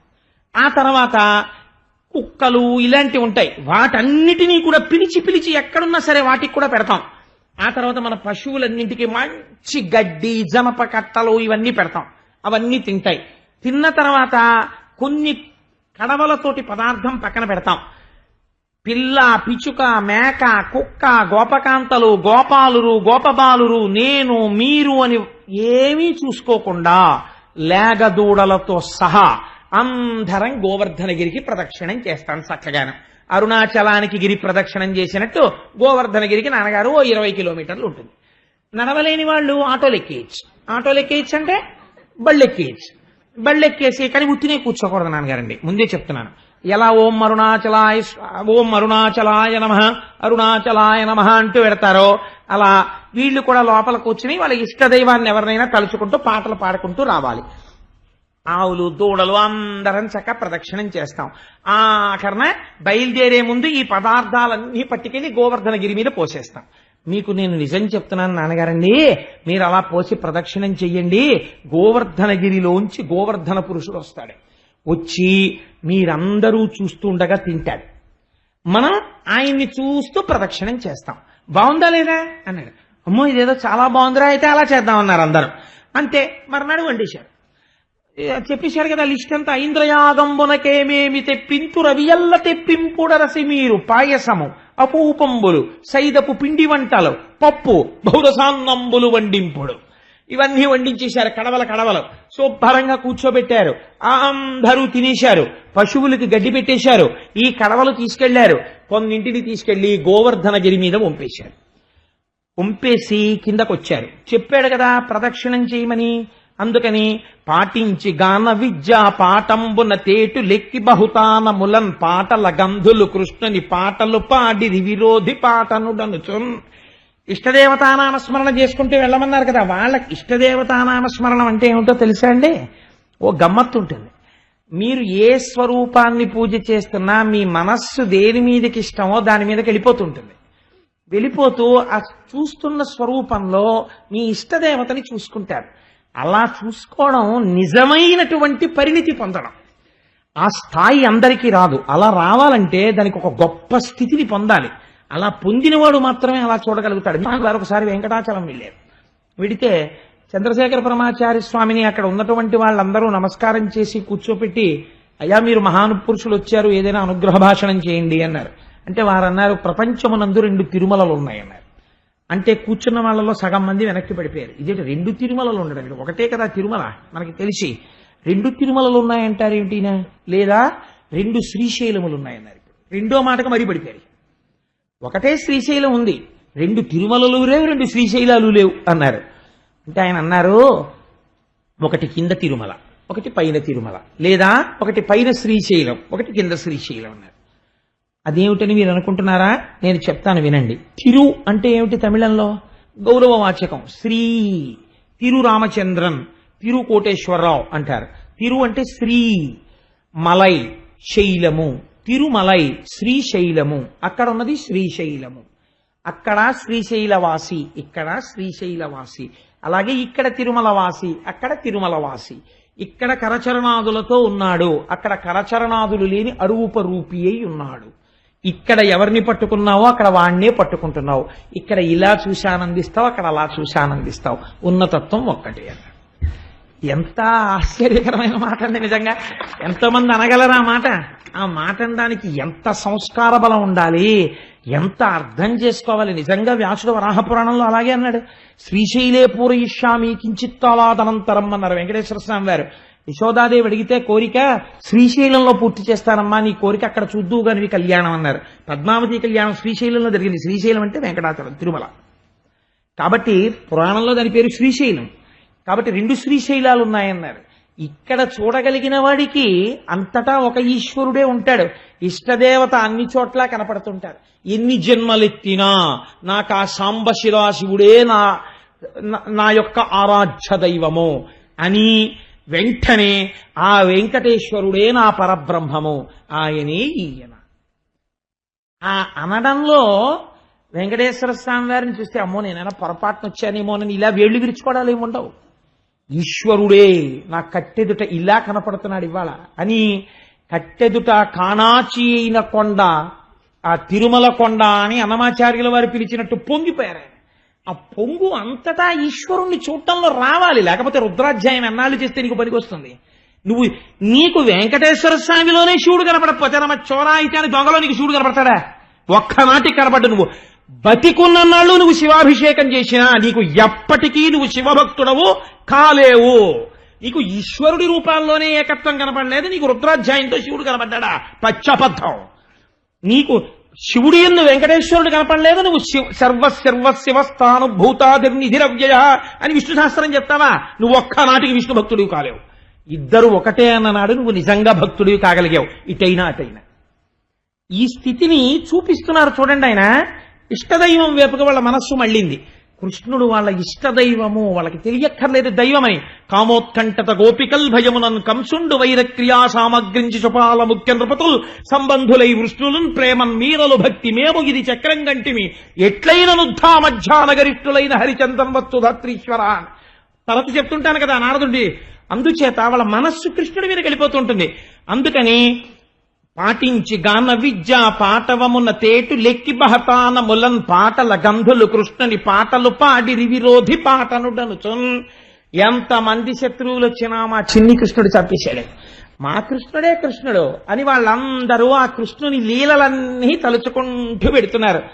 కన్నులు తెరువని కడు చిన్ని పాపడై దానవి చను బాలు తావి చంపే 3వ నెల నాడు ముద్దుల కుర్రడై కోపించి శకటంబు కులదోసే ఏడాది కుర్రడై ఎగతి తృణావర్తు మెడపట్టుకుని చీరి మృతుని చేసే తల్లి వెన్నరకులై తనలోల కట్టంగ కుర్రడై మద్దుల కులద్రోసే పశుల గ్రేపుల కాచుచు బకుని చీరే వెలగ తోడుట దైత్యుని వేసి గడపే బలిమి అయి ఖర రాక్షసు సంహరించే అని ఆ కృష్ణ పరమాత్మ యొక్క లీలలన్నీ తలుచుకుంటున్నారు. కన్నులు తెరువని కడు చిన్ని పాపడై దానవి చనుబాలు త్రవి చంపే. మా చిన్ని కృష్ణుడు ఇంకా కన్ను కూడా తెరవనటువంటి స్థితిలో ఆ పూతన పాలు తాగి పూతనని సంహరించాడు. శకటాసురుణ్ణి సంహరించాడు. మంచం మీద పడుకుని కాలుతో తన్ని. ఏడాది కుర్రడిగా ఉండగా తృణావర్తుణ్ణి చంపాడు మెడపట్టుకుని. అలా పశువులతో కలిపి ఆడుకుంటూ పిల్లలతో కలిసి ఆడుకుంటూ ఆనాడు బకాసురుణ్ణి చంపాడు. వెలగ చెట్టు మీదకి ధేనుకాసురుణ్ణి వేసి వత్సాసురుణ్ణి వేసి సంహరించాడు అని ఆ కృష్ణుడి యొక్క లీలలన్నీ తలుచుకుంటూ వాళ్ళు ప్రదక్షిణం చేస్తున్నారు. ఇప్పుడు వాళ్ళ ఇష్టదైవం ఎవరైపోయినట్టు? కృష్ణుడు అయిపోయినట్టే. కాబట్టి కృష్ణలీలను తలుచుకుంటూ వాళ్ళు ప్రదక్షిణం చేస్తున్నారు. ఆయన ఏం చెప్పాడు ప్రదక్షిణం చేసేటప్పుడు? ఆవులు దూడలు ఎద్దులు కూడా ప్రదక్షిణం చెయ్యాలన్నాడు. కాబట్టి పొగరెక్కిన మూపురములు తెగగలవా లములు శైల దేహంబులు భూ గగనములు మిండురంకెలు మిగుల మెరసి ధేను గణము మెల్లన నడిచెన్. ఆ ఆడవాళ్ళందరూ చక్క బళ్ళల్లో కూర్చున్నారు. ఆ బళ్ళు ప్రదక్షిణం చేస్తుంటే అందులో కూర్చుని కృష్ణుడి మీద పాటలు పాడుకుంటున్నారు. గోపాల బాలురందరూ కృష్ణుడితో కలిసి ఆడుకుంటూ కృష్ణుడితో నడుస్తూ బలరామకృష్ణుడితో వెడుతున్నారు. పెద్దలైనటువంటి నందుడు మొదలైనటువంటి వాళ్ళందరూ ముందు నమస్కారం పెట్టుకుంటూ ఆ గోవర్ధనగిరికి నమస్కారం చేస్తూ వాళ్ళు ప్రదక్షిణం చేస్తున్నారు. ఈ వెనకాతల పెద్ద పెద్ద ఎద్దులు, ఆవులు, దూడలు ఇవన్నీ ప్రదక్షిణం చేస్తున్నాయి. పొగరెక్కిన మూపురములో అవి నడుస్తుంటేట, ఎద్దు నడుస్తుంటే చాలా గమ్మత్తుగా ఉంటుంది. దాని మూపురం ఇంత ఉంటుంది. అది శివలింగంలా ఉండి అది నడుస్తుంటే ఇలా ఇలా ఇలా ఇలా ఉంటుంది. ఆవుకి ఉండేటటువంటి చాలా గొప్ప విషయాలు రెండు. ఆవు లేదా ఎద్దు నడుస్తున్నప్పుడు దాని మూపురం ఊగడం గమ్మత్తుగా ఉంటుంది. రెండు, ఎద్దు చాలా వేగంగా పరిగెడుతోంది అనుకోండి, 4 కాళ్ళు 2 కాళ్ళల్లా కనపడతాయి. దాని గురించి పోతన గారు పద్యాలు ఇచ్చారండి భాగవతంలో. ఎంత అందంగా ఉంటాయో. కృష్ణుడు పిలిచినప్పుడు పరిగెడతాయి. పరిగెడుతున్నప్పుడు ముందు 2 కాళ్ళు ఎత్తి వెనక 2 కాళ్ళని కలిపేస్తాయి. కలిపేసి ముందు 2 కాళ్ళు ఎత్తితే అప్పుడు 2 కాళ్ళ అన్నట్టు కనపడుతుంది. అలా పరిగెడతాయి ఎద్దులు. అలా ఇవన్నీ భూ గగనములు నిండు రెంకెలు అవి ఇలా మోరలెత్తి అంబా నరుస్తుంటే భూగగనములు బద్దలైపోతున్నాయిట. అలా రంకెలేస్తూ మిగుల మెరసి ధేను గణము మెల్లన నడిచెన్. చక్కగా ఈ ఆవులు, దూడలు అన్ని మెల్లగా నడుస్తూ గడ్డి తింటూ ఆనందంగా అన్ని అరుణాచలానికి ప్రదక్షిణం చేసినట్టు గోవర్ధనగిరికి ప్రదక్షిణం చేస్తున్నాయి. చేస్తుంటే కృష్ణుడు ఏం చేశాడు? కృష్ణుడు గోపాల బాలురలో ఒకడిగా ప్రదక్షిణం చేస్తున్నాడు. తానే గోవర్ధనగిరి మీద ఉన్నటువంటి గోవర్ధనగిరిగా కనబడుతున్నాడు. తనే ఒక పురుషాకృతిని దాల్చాడు. దాల్చి వీళ్ళు పెట్టిన పదార్థాలన్నీ తానే తినేస్తున్నాడు. అక్కడ చూస్తే గోవర్ధనగిరిగా ఉన్నాడు, ఇక్కడ చూస్తే పిల్లవాడిగా ఉన్నాడు. వీళ్ళందరినీ పిలిచాడు. నాన్నగారండి నాన్నగారండి నాన్నగారండి ఇలా రండి అన్నాడు. అందరూ వచ్చారు. రే అందరూ ఇలా రండి అన్నాడు. చూశారా, నేను చెప్పానా లేదా? వినుడి శైలము కామరూపి మనలన్ మన్నించు కలులన్ భంజించు ఆజ్యాన్నముల్ మనమిప్పించిన ఆహరించు. చూశారా నాన్నగారు, నేను చెప్తే ఏదో అనుకున్నారు మీరు? అదిగో వినుడి శైలము కామరూపి. ఈ కొండ తలుచుకుంటే మనిషిగా మారుతుంది. చూశారా ఎలా తినేస్తోందో? ఆజ్యాన్నముల్ మనమిప్పించిన ఆహరించు. మన నేతన్నం అక్కడ పెడితే చక్కగా తింటోంది. కలులన్ భంజించు.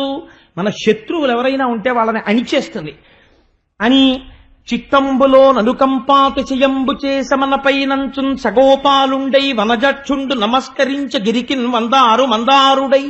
ఈ పిల్లలందరితో కలిసి తానే పిల్లవాడిగా ఉండి తింటున్నాడు, తానే పిల్లవాడిగా ఉండి ప్రదక్షిణం చేస్తూ నమస్కారం చేస్తున్నాడు. తాను చేసిన నమస్కారం తానే పుచ్చుకుంటున్నాడు. ఒకడే ఇన్నిగా ఉన్నాడు, ఉండి ప్రదక్షిణం చేస్తున్నాడు. ఇవన్నీ జరుగుతుంటే ప్రదక్షిణం, ఈ పిల్లలు, ఈ అల్లరి ఇంతకు ముందు అన్నాడు వాళ్ళు యాగం చేస్తున్నప్పుడు ఎదురుగుండా వచ్చి హవిస్సులు స్వీకరించిన వాడిని వాళ్ళు చూడలేదు. ఇవాళ చేస్తున్న యాగం గోవర్ధనగిరి తింటుండడం వాళ్ళు చూశారు. చూసి పొంగిపోయారు.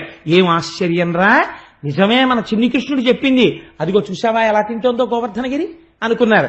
అనుకుని అందరూ శహబాష్, కృష్ణుడు చెప్పిందని గోవర్ధనగిరికి జై అంటున్నారు, తిరుగుతున్నారు. ఈ చప్పుళ్ళు ఇంద్రుడికి వినపడ్డాయి.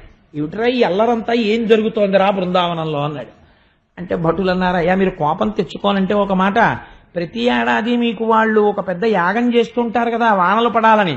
ఈ ఏడాది నుంచి వాళ్ళు మార్చేశారు ఆ వ్రతం, మీకు చెయ్యట్లేదు. వాళ్ళందరూ గోవర్ధనగిరికి చేస్తున్నారు. ఎందుకు చేస్తున్నారో తెలుసా? వాళ్ళకి ఆ గోవర్ధనగిరే పశువులు తినడానికి కావలసినటువంటి గడ్డి ఇస్తోందిట. అందుకని చెప్పి వాళ్ళు గోవర్ధనగిరికే యాగం చేస్తున్నారు. అంటే ఆయనకి ఎక్కడలేని కోపం వచ్చింది. పెరుగుల్ నేతులు త్రావి క్రొవ్వి భువి నాభీరుల్ మదాభీరులై గిరిసంఘాత కఠోర పత్ర దళన క్రీడా సమారంభ దుర్భర దంబోళి ధరున్ పురంధరు ననున్ పాటించి పూజింపక గిరికిన్ పూజలు చేసిపోయిరదిపో కృష్ణుండు ప్రేరేపగన్ అన్నాడు. ఎవర్రా చెప్పినవాడు నాకు యాగం చెయ్యొద్దని? నన్ను సామాన్యుడు అనుకుంటున్నారు. నేను పెరుగుల్ నేతులు త్రావి క్రొవ్వి, గోపాల బాలుడు కదా, వాళ్ళు పెరుగు తాగుతారు, నెయ్యి తాగుతారు. వీళ్ళకి ఒళ్ళు కొవ్వు పట్టిందిరా అన్నాడు. వీళ్ళు పెరుగు తాగారు, నెయ్యి తాగారు, తాగి ఒళ్ళు కొవ్వింది. కొవ్వి పెరుగుల్ నేతులు త్రావి క్రొవ్వి భువి నాభీరుల్ మదాభీరులై. వీళ్ళకి మదంతో కండకావరంతో తెలియడం లేదు. నేను గిరి సంఘాత కఠోర పత్రదలన క్రీడా సమారంభ దుర్భరిదంబోళి ధరున్. నేను ఒకనాడు పర్వతాలకుండేటటువంటి రెక్కల్ని నా వజ్రాయుధంతో తెగనరికాను. అటువంటి వజ్రాయుధాన్ని ఆయుధంగా కలిగినటువంటి వాడిని పురంధరునను, నన్ను పురంధరుడని పిలుస్తారు. అటువంటి ననున్ పూజింపక గిరికిన్ పూజలు చేసిపోయరిదిపో కృష్ణుండు ప్రేరేపగన్. కృష్ణుడు చెప్పడం వీళ్ళు వినడం. ఆయన ఋష, ఆయన దేవుడా, ఆయనకి ఏం తెలుసురా? ఆ పిల్లాడు చెప్పడం ఏమిటి, వీళ్ళు చేయడం ఏంటి? వీళ్ళకి బుద్ధి ఉండక్కర్లా? వీళ్ళ సంగతి చెప్తాను చూడండి అన్నాడు. ఉజ్జత్ సంపదనం వినంద తన యోజోగంబునన్ వెర్రులై మధ్యాగంబు విసర్జనీయమని రీమర్చుల్ వడిన్నీరు మీ విద్యుద్వల్లులు గప్పి తాడనములన్ వేధించి గోవుల్ జనుల్ సద్యో మృత్యువు చందరాల్ కుర్యుడి శౌర్యంబవార్యంబుగం అన్నాడు. ఆ మేఘమండలాన్న తట్టి పిలిచాడు. ఆయన వర్షానికి అధికారి. వీళ్ళు ఉజ్జత్ సంపదనమ్మి, నేను వర్షం కురిస్తే వచ్చినటువంటి ఐశ్వర్యంతో మదంతో నన్ను మరిచిపోయారు. కాబట్టి మీరు ఏం చేస్తారో తెలుసా? ఇప్పుడు వెంటనే బయలుదేరి వెళ్ళండి. వెళ్ళి బృందావనం అంతా చీకటైపోయేటట్టుగా కమ్మేయండి, పిడుగులు కురిసేసేయండి, మెరుపులు కురిసేసేయండి. ఎలా చచ్చిపోవాలో తెలుసా? బృందావనంలో ఉన్న వాళ్ళు. ఇవాళ ఇంద్రుడికి ఎంత అహంకారం వచ్చిందో చూడండి. తన నోటి వెంట రాకూడని మాటలు వస్తున్నాయి. గోవుల్ జనుల్, గోవులు చచ్చిపోవాలి, జనులు చచ్చిపోవాలి. ఎలా? పిడుగుల దెబ్బకి ఎక్కడ వాళ్ళు అక్కడ పడిపోవాలి, మెరుపుల దెబ్బకి ఎక్కడ వాళ్ళు అక్కడ పడిపోవాలి. అలా మెరవండి, అలా పిడుగులు పడండి. భూమికి ఆకాశానికి తేడా తెలియకూడదు, అంతంత వడగళ్ళు పడాలి. ఏనుగు తొండాలంతంతలా ఉద్ధారలు పడిపోవాలి. భూమి అంతా జలంతో నిండిపోవాలి. ప్రాణులన్నీ అందులో కొట్టుకుపోవాలి. నేను చూసి సంతోషించాలి. నేను ఐరావతవికి వజ్రాయుధం పట్టుకుని వెనకాతలు వస్తాను, మీరు వెళ్ళండి అన్నాడు. ఆయన ఆజ్ఞ ఇచ్చాడంతే వాళ్ళు గిరి ప్రదక్షిణం పూర్తి చేసుకుని వచ్చారు. ఈ ఆవులు దూడలు ఇవేవి ఇంకా ఇంటికి వెళ్ళలేదు. ఈ లోగానే బృందావనం అంతా గాఢాంధకారం అయిపోయింది, మబ్బులు వచ్చేసాయి. ఇతపూర్వం ఎన్నడూ విననటువంటి రీతిలో అదే పనిగా పిడుగులు పడిపోతున్నాయి. ఆకాశం అంతా మెరుపులు. ఆ మెరుపులలోంచి వచ్చేటటువంటి కాంతి తట్టుకోలేక ఆవులు ఎద్దులు దూడలు పడేటటువంటి బాధ ఏ రోజున తెలుస్తుందో తెలుసా అండి? దీపావళి నాడు కనపడుతుంది. పాపం వాటికి అలవాటు ఉండదు. ఆయన చిచ్చుబుడ్డి ఎడతాడు. ఆ చిచ్చుబుడ్డి కాంతి చూసి అది భయపడిపోయి తన మెడకి తానే ఉరేసుకున్నట్టుగా ఆ కట్టుకొయ్యకి ఇలా వెళ్ళిపోయి నిలబడిపోతుంది. భయంతో అరిచేస్తుంటుంది, పేడేసేస్తుంది, మూత్ర విసర్జన చేసేస్తూ ఉంటుంది, గిరగిరగిరగిర తిరిగేస్తూ ఉంటుంది. ఆ ధనులకి తట్టుకోలేదు, భయపడిపోతుంది. దీపావళి సామానుకే తట్టుకోలేని ఆవులు దూడలు ఎద్దులు దేవేంద్రుడు కురిపిస్తున్నటువంటి పిడుగుల ధ్వని, మెరుపుల యొక్క మెరుపులు, ఘోరణ వర్షధారలు. ఆ రోజున పోతన గారు వర్ణించారు. నిజంగా గజ్జలో ఎద్దులు సాధారణంగా వాటికి ఆనందం కలిగినా, దేన్నైనా చూసి సంతోషించినా మోరలెత్తి ఆ ముక్కు కన్నాలు కనపడేటట్టు, కింది పళ్ళు కనపడేటట్టు ఆ ముట్టి పైకెత్తుతాయి. ఇలాగా అవి ఇలా తలలు దించేసుకుని ఇలా ఇలా గంగడోళ్ళు ఆలిస్తూ మెళ్ళో గంటలు గణ గణ గణ గణ మోగుతుంటే ఆ మెరుపుల కాంతి చూడలేక, పిడుగుల ధ్వని వినలేక, ఆ నీటి వడగళ్ల దెబ్బలు తినలేక ఎక్కడివక్కడ కూలబడిపోయేట. ఆవులు పడిపోయాయి, దూడలు పడిపోయాయి. విశ్వాసమన్న మాటకి అర్థం ఏమిటో ఇప్పుడు బయటకు వస్తుంది. వీళ్ళు ఏమనాలండి ఇప్పుడు? వెంటనే వెళ్ళి, కృష్ణ ఇన్నాళ్ల నుంచి హాయిగా ఇంద్రయాగం చేశాం, ఎందుకు వచ్చిన పెద్దరికం? తీసేసి గోవర్ధన యాగం పెట్టావు. గిరి ప్రదక్షిణం చేసి రాగానే బిడిచి కొట్టేసింది. చూసావా ఎంత వాన? ఇంతకు ముందు ఎప్పుడు ఈ వాన తెలియదు, ఇలాంటి వాన పడుతోంది, ఈ యాగం వల్లే కదా అనాలి. వాళ్ళు అలా అనలేదు. వాళ్ళకి భగవంతుడి మీద ఉన్న నమ్మకం అది. కష్టం వస్తే భగవంతుడిని వదిలేయడమును, సుఖం వస్తే భగవంతుడిని పట్టుకోవడం కాదు. తెలిసి తెలియని మాటలు ఒకటి అంటుంటారు. ఏదైనా తేడా వచ్చిందనుకోండి, ముందు ఎవరి యొక్క చూపిస్తారంటే, ఏమండి ఏమన్నా భగవంతుడికి మా మీద కోపం వచ్చిందంటారా అంటాడు. కోపం ఎందుకు వస్తుందండి? నువ్వు కోపం వచ్చేలా ప్రవర్తిస్తే వస్తుంది. అలా ఉండకూడదు. భక్తి అనేటటువంటిది కష్టంలో సుఖంలో ఒకలా ఉండాలి. కాబట్టి వీళ్ళంటారు, వెళ్ళి ఈశ్వర ఈ ఉరుములు ఈ మెరుపులు ఈ యశనుల ఘోషములను ఈ జలధారల్ నీయాన మున్నిరుంగము కుయ్యాళింపగదయ్య గుణరత్న నిధి అన్నారు. ఈశ్వర కృష్ణ, ఇంతకు ముందు ఎప్పుడూ మేము ఇటువంటి వర్షం చూడలేదు, ఇటువంటి మెరుపులు చూడలేదు, ఇటువంటి పిడుగులు చూడలేదు. ఏమిటి వాన, ఏమిటి ఉరుములు, ఏమిటి మెరుపులు, ఏమిటి పిడుగులు? చాలా భయం వేస్తోంది. ఆవులు ఎద్దులు దూడలు ఇప్పటికే ఎన్నో మరణించాయి. కృష్ణ నువ్వు రక్షించు, మిగిలిన ప్రాణులన్నీ కూడా మరణించకముందే కాపాడు అన్నారు. మరణావస్థలో కొట్టుకుంటున్నాయి ఆవులు దూడలు అన్నీ. వెంటనే ఒక క్షణం ఆలోచించలేదటండి పరమాత్మ. ఏమండి మీ అందరికీ లాగే నేను తడిసిపోతున్నాను కదా, నేను మాత్రం ఎలా రక్షిస్తాను అని ఆయన అడగలేదుట. ఇది భగవంతుని యొక్క కార్యం అంటే. ఈశ్వరుడు రక్షించగలడు. ఇది ఆయన సంపాదించుకున్న నామం. బాలుండాడుతునాతపత్రమని సంభావించి పూగొత్తి కెంగేలందాల్చిన లీలలే నగవుతో కృష్ణుండు తానం మహాశైలం మున్వలకేల దాల్చి విపుల ఛత్రమ్ముగా పట్టే తద్భీలభ్రచ్యుత దుశ్శిలాచకిత గోపీ గోప గోపంక్తికిన్. ఆడుకుంటున్న పిల్లాడు అలా పరిగెత్తుకుంటూ వెళ్ళిపోతూ అక్కడ ఉన్నటువంటి లిల్లీ మొక్కకున్నటువంటి పువ్వుని హేళగా తుంపేసినట్టు అందరూ వచ్చి, కృష్ణ ఏమిటి ఈ ఉరుములు, ఈ మెరుపులు, ఈ పిడుగులు, ఈ యశనులు, ఈ జలధారలు, నీయాన మున్నెరుంగము కుయ్యాళింపకదయ్య గుణరత్ననిధి అని అడగగానే అక్కడ ఉన్నటువంటి గోవర్ధన పర్వతాన్ని అమాంతం పైకెత్తేట. పైకెత్తి తన చిటికిన వేలి మీద పట్టుకున్నాడు. ఎలా అంటే, బాలుండాడుచునాతపత్రమని సంభావించి పూగుత్తి కింగేలం దాల్చిన లీలలే నగవుతో బాలుండు చిరునవ్వు నవ్వుతూ ఏమీ కష్టపడకుండా తానం మహాశైలమ్మున్ వలకేల దల్చి విపుల ఛత్రమ్ముగా పట్టే, ఒక పెద్ద గొడుగు పట్టినట్టు పట్టేట. విపుల ఛత్రమ్ముగా పట్టే తద్భీలాభ్రచ్యుత దుశ్శిలాచకిత గోపీ గోప గోపంక్తికిన్. ఆవులు, దూడలు, ఎద్దులు, గోపకాంతలు, గోపాలబాలురు, గోపకులు అందరూ ఆ గోవర్ధనగిరి కిందకి వచ్చేశారు. హాయిగా గోవర్ధనగిరి ఎత్తి పట్టుకున్నాడు. అందరూ దాని కింద నించున్నారు. పోతన గారంటారు, ఇంద్రుడికేం తెలుసు ఇవాళ వాళ్ళు అనుభవిస్తున్న భాగ్యం ఏమిటో. హరిదోర్దండము కామ గుబ్బ శిఖరం బాలంబి ముక్తావళుల్ బరకంజారెడు తోయ బిందువులు గోపాలంగ నాపాంగ హాసరుచుల్ రత్త చియంబుకాక అచిలఛత్రమ్ము శోభిల్య తద్గిరిబిద్దుర్మత భంజియై జలధిరక్లిన్న ప్రజారంజియై. ఆ గొడుగు పట్టుకున్నటువంటి గోవర్ధనగిరి అనబడేటటువంటి గొడుగుకి సాక్షాత్ శ్రీమన్నారాయణుడి యొక్క చిటికిన వేలు కర్ర. ఆయన యొక్క భుజము యొక్క మూపురమే దానికి ఉన్నటువంటి ఆ వంకి తిరిగినటువంటి ఆ మూపు. దానికి అన్ని వేపుల నుంచి జాలువారుతున్నటువంటి నీటి ధారలే ముత్యాలతో కట్టినటువంటి అలంకారాలు. ఈ లోపల నిలబడి మమ్మల్ని ఇంద్రుడేం చేస్తాడని నవ్వుతున్న గోపకాంతలమ్మ నోళ్లలోంచి వస్తున్నటువంటి కాంతులు, అక్కడ పట్టినటువంటి రత్నదీపాలు, రత్న నీరాజనాలు, ఇంతమంది ఆనందంగా ఆవులు, దూడలు, గోపాలురు, గోపకాంతలు హాయిగా చలేస్తుంటే కృష్ణుడికి దగ్గరగా ఆయన పాదాల దగ్గర నిలబడితే 7 రాత్రులు 7 పగళ్లు తన చూపులతో పోషించాడు పరమాత్మ 7 ఏళ్ల వయస్సులో. పట్టుకుంటే అలా నిలబడితే కొంతమంది భయపడ్డారు. బాలుండీతడు కొండదొడ్డది మహాభారంబు కొండదొడ్డది మహాభారంబు శైరింపగాజాలండోజని దీని కింద నిలువంచింతింపగా బోలది శైలాంబోనిధి జంతు సంయుత ధరా చక్రంబు పైబడ్డ నాకేలల్లాడదు బంధులార నిలుడి క్రిందన్ ప్రమోదంబునన్ ప్రతిజ్ఞ చేశాడు ఆ రోజున. బాలుండీతడు, వీడు చిన్నపిల్లాడు, కొండదొడ్డది పెద్ద గోవర్ధనగిరి పట్టుకున్నాడు.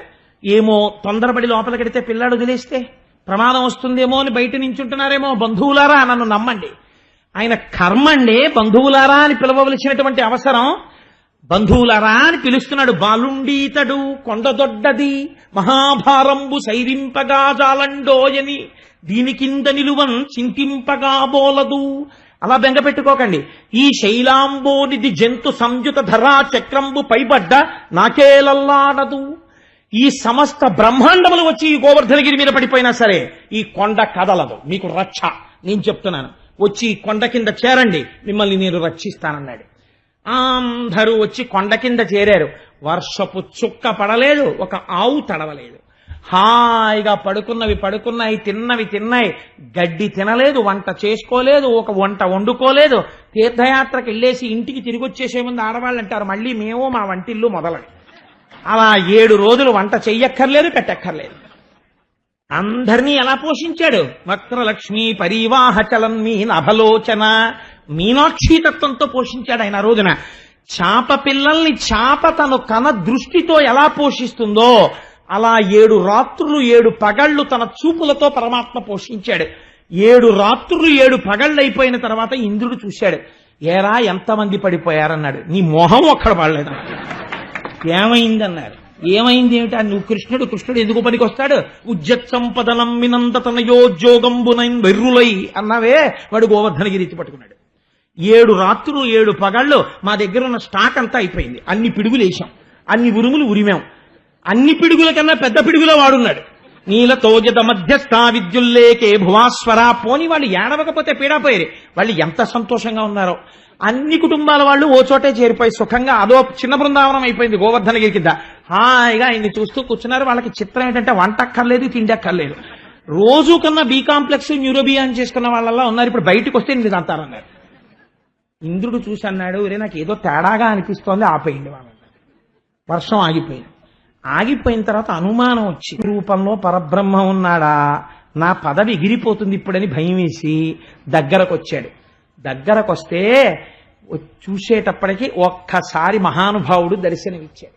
జలధరదేహు నాజాను చతుర్బాహు సరసీరుహక్షు విశాలవక్షు జారు గదా శంఖచక్ర పద్మ విలాసు కంఠ కౌస్తుభమణికాంతిభాను కమనీయ కటిసూత్ర కంకణ కేయూర శ్రీవత్సలాంచనంచిత విహారు హైమూర్ధపుండ్రమజహన్మకుటం సునాసం మందస్మితం కరకుండల చారుగండం బింబాధరం బహుళ దీర్ఘ కృపాకటాక్షం. దర్శనమిచ్చేటప్పటికి నన్ను గన్న తండ్రి పరబ్రహ్మమా, ఎంత పొరపాటైపోయిందయ్యా మహానుభావ. సమస్త బ్రహ్మాండములను సృష్టించి నిర్వహించి లయం చేసేటటువంటి నీవు నాకు అధికారం ఇస్తే ఆ అధికారంతో నేను వర్షం కురిపిస్తున్నానని మర్చిపోయి నా అంత వాణ్ణి నేను అనుకున్నాను. అహంకారానికి పోయాను. నా అహంకారం తీసేయడానికి గోవర్ధనోద్ధరణం చేశావని గుర్తించలేకపోయాను. ఈశ్వరా క్షమించు. నా వింటి వెర్రివారిని శ్రీవల్లభ నీవు శాస్తి చేసితివే నిన్ కావరము మాని పెద్దల తోవల జరిగెదరు బుద్ధితోడుతనీషా అన్నాడు. ఎంత సమర్పణ చెప్పాడో చూడండి. నా వంటి వెర్రివారిని, మదమెక్కి వెర్రితో ఉన్నటువంటి నాలాంటి వాళ్ళని, నా అంత గొప్పవాడు లేడనుకున్నవాణ్ణి శ్రీవల్లభ నీవు శాస్తి చేసితివే నిన్. శ్రీవల్లభ లక్ష్మీదేవి భర్త అయిన శ్రీమన్నారాయణుడా, నువ్వు నాకు శాస్తి చేస్తే నాకు తెలిసొచ్చింది. కావరము మాని పెద్దల తోవల జరిగెదరు బుద్ధితోడుతనీషా. ఇప్పుడు నా కండ కావరం తగ్గిపోయింది. ఇప్పుడు నేను విభుదులతో కలిసి తిరుగుతాను. నాకు ఉన్న అహంకారం పోయింది అన్నాడు. అంటే కృష్ణ పరమాత్మ అన్నారు, నాయాజ్ఞ చేయుచుండుము నీయధికారంబు నందు నిలువు సురేంద్ర శ్రీయుతుట వైమదింపకు శ్రేయమ్ములు కలిగి పొమ్ము సితకరిగమనా. ఏనుగు నడిచినట్టు నడిచేవాడా. ఈశ్వరుడి దగ్గర ఉన్న గొప్ప గుణం ఏమిటో తెలుసా అండి? ఈశ్వరుడికి, ఈశ్వరుణ్ణి నమ్మిన వాడికి కూడా ఉండే గుణం. అయ్యా స్వామి రక్షించు అనగానే పాహి అనేటప్పటికీ వాళ్ళు వెంటనే రక్షణ చేస్తారు. ఈశ్వర అజ్ఞానం మన్నించు. అందుకే మనం ఏం చేసినా శరణాగతితో పూర్తి చేస్తాం. శరణాగతితో పూర్తి చేస్తాం. అజ్ఞానినామయా దోషాన శేషాన్ విహితాన్ హరే క్షమస్వత్వం క్షమస్వత్వం శేషశైల శిఖామణి అంటాం. లేకపోతే శరణం తరుణేందు శేఖర శరణం మే గిరిరాజ కన్యక శరణం పునరేవతావుభౌ శరణం నాణ్యదుపైమి దైవతం అంటాం. చెప్పి ఆ శరణాగతి చేసి పూర్తి చేస్తాం. అందుచేత ఎప్పుడైతే ఈ మాట చెప్పాడో, సరే నీ తప్పును అంగీకరించావు కాబట్టి నువ్వు ఇంద్ర పదవిలోనే ఉండు, కానీ నా అంతటి వాడను నేనని అహంకరించకు. నీ పైన ఉన్నవాడు, నీ యందు అంతర్యామిగా ఉన్నవాడు నీకు అధికారం ఇస్తే నువ్వు వర్షం కురిపించావు తప్ప నీ అంత నీకుగా ఈ అధికారం లేదు. నేను ఇచ్చాను కాబట్టి నువ్వు దాన్ని పొందగలిగావని జ్ఞాపకం పెట్టుకో. ఇది ఇంద్రుడికే ఉంటే ఇంకా మనబోటి సామాన్యులం ఏమనాలండి? మనం ఏది అనుభవించినా యదశ్నాసి, భగవద్గీతలో స్వామి అంటారు, యత్ కరోషి యదశ్నాసి యజ్జుహోషి దదాసియత్ తత్ కురుష్యసి కౌంతేయ. దాన్ని నాకు సమర్పించు అంటారు. యత్ కరోసి నువ్వు ఏది చేసినా, యదశ్నాసి నువ్వు ఏది తిన్నా, లేకపోతే యత్ తపస్యసి కౌంతేయ నువ్వు ఏ తపస్సు చేసినా తత్కురుష్వమదర్పణం దాన్ని నాకు ధారపోసేసి. ఎందుకని? నువ్వు చేస్తున్నది నువ్వు చేసింది కాదు, నీలో శక్తి రూపుడనయ్యుండి నేను చేయించాను. కాబట్టి 7 రాత్రులు 7 పగళ్ళు మోశాడు. మోస్తే ఆశ్చర్యకరమైన సంఘటన ఏం జరిగిందో తెలుసా అండి? కామధేను స్వర్గలోకంలోంచి పరుగు పరుగున వచ్చింది. వచ్చి, ఈశ్వరా, నోరున్న మనుష్యులు కష్టం వస్తే ఎక్కడైనా దాక్కుంటారు, ఎక్కడికైనా వెళ్ళి రక్షణ పొందుతారు. కానీ నోరు లేనటువంటి జీవాలు, మా ఆవులు, మా దూడలు, మా ఎద్దులు, వర్షం వస్తే బయట కట్టేస్తారు, వాళ్ళు ఇళ్లలో పడుకుంటారు. కానీ నువ్వు జగద్భర్తవు, జగన్నాథుడవు, విశ్వేశ్వరుడవు, నీకు తెలుసు మా కష్టం. అందుకని గోవులను కాపాడావు. ఇవాళ మా వాళ్ళందరూ మరణించకుండా కాపాడావు కాబట్టి ఈశ్వర ఆవుల్ని కాపాడిన మహాత్ముడవు కనుక నీవు కాపాడి గెలుచుకున్నావు, మేము బిరిదిచ్చి పిలవట్లేదు, నువ్వు గెలుచుకున్న నామం కనుక గోవులను కాపాడిన గోవిందా నమస్కారం అంటే సురభక్షీరములన్ సురద్విప మహాశుండాల తానీత నిర్జర గంగాంబువులన్ నిలింప జననీ సన్మౌని సంఘంబుతో సురనాథుండభిషిక్తు చేసి పలికెన్ సుంపార గోవిందుండంచు రణాక్రాంత విపక్షు తోయజ జలాక్షున్ సాధు సంరక్షణున్ పొంగిపోయారు పోతన గారు. వెంటనే ఆ సురభిక్షీరములన్ కామధేనువు తన పాలు తాను వర్షించిందిట. వర్షించి బంగారు కలశలలోకి పట్టిందిట.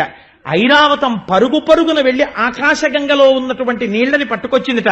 శంకరాచార్యులు వారు అంటారే, దిగ్గస్తిభిక్కనక కుంభముఖావసృష్ట స్వర్వాహిని విమలచారు జలప్లుతాంగీం ప్రాతర్నమామి జగతాం జననీమశేష లోకాధినాథ గృహిణీం అమృతాభిపుత్రీం అన్నట్టుగా బంగారు కలశాలతో ఐరావతం పట్టుకొచ్చిందిట. అదితి పరిగెత్తుకొచ్చిందిట ఇంద్రుడి తల్లి. నా కొడుకైనటువంటి ఇంద్రుడు ఒకనాడు రాజ్యం పోగొట్టుకుంటే వామనమూర్తి అయ్యొచ్చి మహానుభావుడు ఇంతంతైవటుడు ఇంతయై మరుగుతానింతై అభోవీధిపై అంతై తోయద మండలాగ్రబల కల్లంతై ప్రభారాశిపై అంతై చంద్రునకంతయై ధ్రువునిపై అంతై మహర్వాటిపై అంతై సత్యపథోన్నతుండగుచు బ్రహ్మాండాంత సంవర్తి అయి తిరిగి చెయ్యి చాపి అడిగి తెచ్చిన నా కొడుకు ఇచ్చాడు. ఇవాళ నా కొడుకు మరొకసారి కట్టడి తప్పి అహంకరిస్తే వాడు చేసిన తప్పిదాన్ని మన్నించి మళ్లీ సింహాసనం మీద కూర్చోబెట్టాడు. ఈశ్వర వెళ్లి బుద్ధి తెచ్చుకుని మహానుభావుడికి అభిషేకం చేయరా అంది అదితి. అంటే ఆ ఐరావతం తీసుకొచ్చి తన తొండంతో సంతోషపడిపోతూ ఆకాశ గంగా జలాల్ని 7 సంవత్సరముల పిల్లవాడికి అభిషేకం చేసింది. ఆనాడు దేవేంద్రుడు ఆ పాలతో అభిషేకం చేసి 7 ఏళ్ల పిల్లవాడిని పిలిచాడు. గోవిందా అని పిలిచాట. సొంపారా అలా పిలిస్తే గోవిందుండంచు ఈశ్వరుడికి ఎన్నో పేర్లున్నాయి. అన్ని పేర్లలో ఆయనకి చాలా ఇష్టమైన పేరేదోట తెలుసా అండి? 7 రాత్రులు 7 పగళ్ళు వీళ్ల కోసమని కొండెత్తి పట్టుకున్నాను. నా మీద నమ్మకంతో నన్ను నిందించకుండా నువ్వు తప్ప మమ్మల్ని ఎవరు రక్షిస్తారని అడిగితే ఆనాడు కొండ మోసి నేను గెలుచుకున్న పేరు ఈ పేరు అని ఎవరైనా గోవిందా అని పిలిస్తే చాలట. 7 రాత్రులు 7 పగళ్ళంటే ఏమిటి అర్థం? మీరు 90 ఏళ్లు బ్రతకండి, 100 ఏళ్లు బ్రతకండి, 7 రాత్రులు 7 పగళ్లే బతుకుతారు. ఆది సోమ మంగ బుధ గురు శుక్రశని. అందుకని బతికున్నన్నాళ్లు కష్టం లేకుండా ఉండాలంటే గోవిందనామాన్ని ఆశ్రయించి తీరాలి. అందుకే మన వాళ్ళకి సంప్రదాయంలో ఒక మాట ఉంటుంది. ఒక మంచి జరిగింది అనుకోండి, గోవిందా గోవిందా అంటారు. పిల్లవాడికి చంటి పిల్లవాడు పుట్టాడు అనుకోండి, వాడికి జోదలు పెట్టడం నేర్పిస్తారు. ఏది నాన్న గోవింద కొట్టు గోవింద కొట్టు గోవింద కొట్టు గోవిందా గోవిందా అని వాడి గుప్పిళ్లు పట్టుకుని తల మీద పెట్టి గోవిందా గోవిందా అనిపిస్తారు. ఆఖరికి వాడి తలనీలాలు 7 కొండల వాడికి ఇచ్చేస్తూ గోవింద చెప్పు నాన్న గోవింద చెప్పు గోవిందా గోవిందా గోవిందా గోవిందా అంటూ తలనీలాలు ఇచ్చేస్తారు. ఆఖరికి ఒకటి శరీరం పడిపోయింది అనుకోండి, వాడు గోవింద కొట్టేశాడండి అంటారు. ఆది నుంచి అంతం వరకు గోవిందతోనే పూర్తి చేస్తారు మన వాళ్ళు. ఈ గోవిందనామం ఎంత గొప్పతనాన్ని వహించిందో తెలుసా అండి మనకి సంప్రదాయంలో. ఇప్పటికీ శేషాద్రి శిఖరం మీద వెలిసినటువంటి స్వామి ఉన్నాడే, శ్వేతవరాహ కల్పం వరకు వారి పరిపాలకుడు. వాడి సన్నిధానానికి వెడితే పద్మాసనస్తయౌ పద్మావతీ దేవి నిజవక్షమందున నిలుపుకొనుచు జనులకు తన పాదములే శుభకరమని దక్షిణకరము చూపుచుండ తన చరణములు నమ్మిన వారలకు ఈ భవాద్బోధి కటిదగ్నమక అగునతంచు వామహస్తంబు కటిహస్తముపై నిడుకొని చూపరులకు సంకేతించుచుండ అలరు ఆనంద నిలయమందునను నిలిచి పరమ పావన శేష పర్వతము మీద దివ్య మంగళ విగ్రహుండవ్యయుండు శ్రీ వెంకటేశ్వరుడు వేట్ట. ఇప్పటికీ కూడా పద్మావతీదేవిని వక్షస్థలంలో పెట్టుకుని కారుణ్యమూర్తి అయ్యున్నటువంటి వెంకటాచలంలో మీకు ఒక ఆశ్చర్యకరమైన సంఘటన చెప్తా.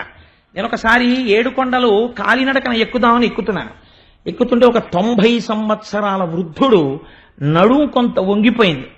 ఆయన అడుగు తీసి మెట్టు మీద పెడితే గోవింద గోవింద గోవింద గోవింద అంటూ ఎక్కుతున్నాడు. మా గురువు గారు ఒకసారి తిరుపతి వరకు పాదయాత్ర చేసి మహానుభావుడు బ్రహ్మశ్రీ మల్లంపల్లి అమరేశ్వర ప్రసాద్ గారు అడుగు తీసి అడుగు వెయ్యలేకపోతే ప్రతిజ్ఞ చేశారు, నేను అడుగు తీస్తే గోవింద అంట, అడుగు వేస్తే గోవింద అంట, ఎక్కించడం నీ పుణ్యం అని. ఎక్కడి నుంచి వచ్చారో సంస్కృతం చదువుకునే విద్యార్థులు వచ్చి తీసుకెళ్లి ఆయనకు అన్నం పెట్టి పైకెక్కించారు, డబ్బులు అయిపోయి మర్యాద అందకపోతే. అడుగు తీస్తే గోవిందా, అడుగేస్తే గోవిందా ఎక్కుతున్నాడు ఆ వృద్ధుడు. నేను ఎక్కుతూ ఒక చోట కూర్చున్నాను ఎక్కలేక. ఆయన్ని చూసి అన్నాను, అయ్యా 90 సంవత్సరాలు వచ్చేసాయి కదా, ఇంత కష్టపడి ఎక్కుతున్నారు, ఏమన్నా మొక్కుకున్నారా అన్నాడు.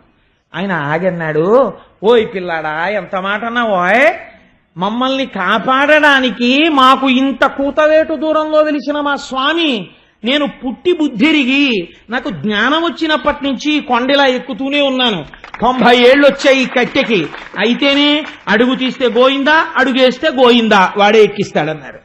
చిత్రం ఏమిటో తెలుసా అండి, నేను ఎక్కలేకపోయినా ఆయన వెళ్ళిపోయాడు. నా కంటి ముందే ఆయన విశ్వాసం 90 ఏళ్ల వృద్ధుడు గోవింద గోవింద గోవింద అంటూ ఎక్కేశాడు. ఎక్కేసి వెళ్ళిపోయాడు.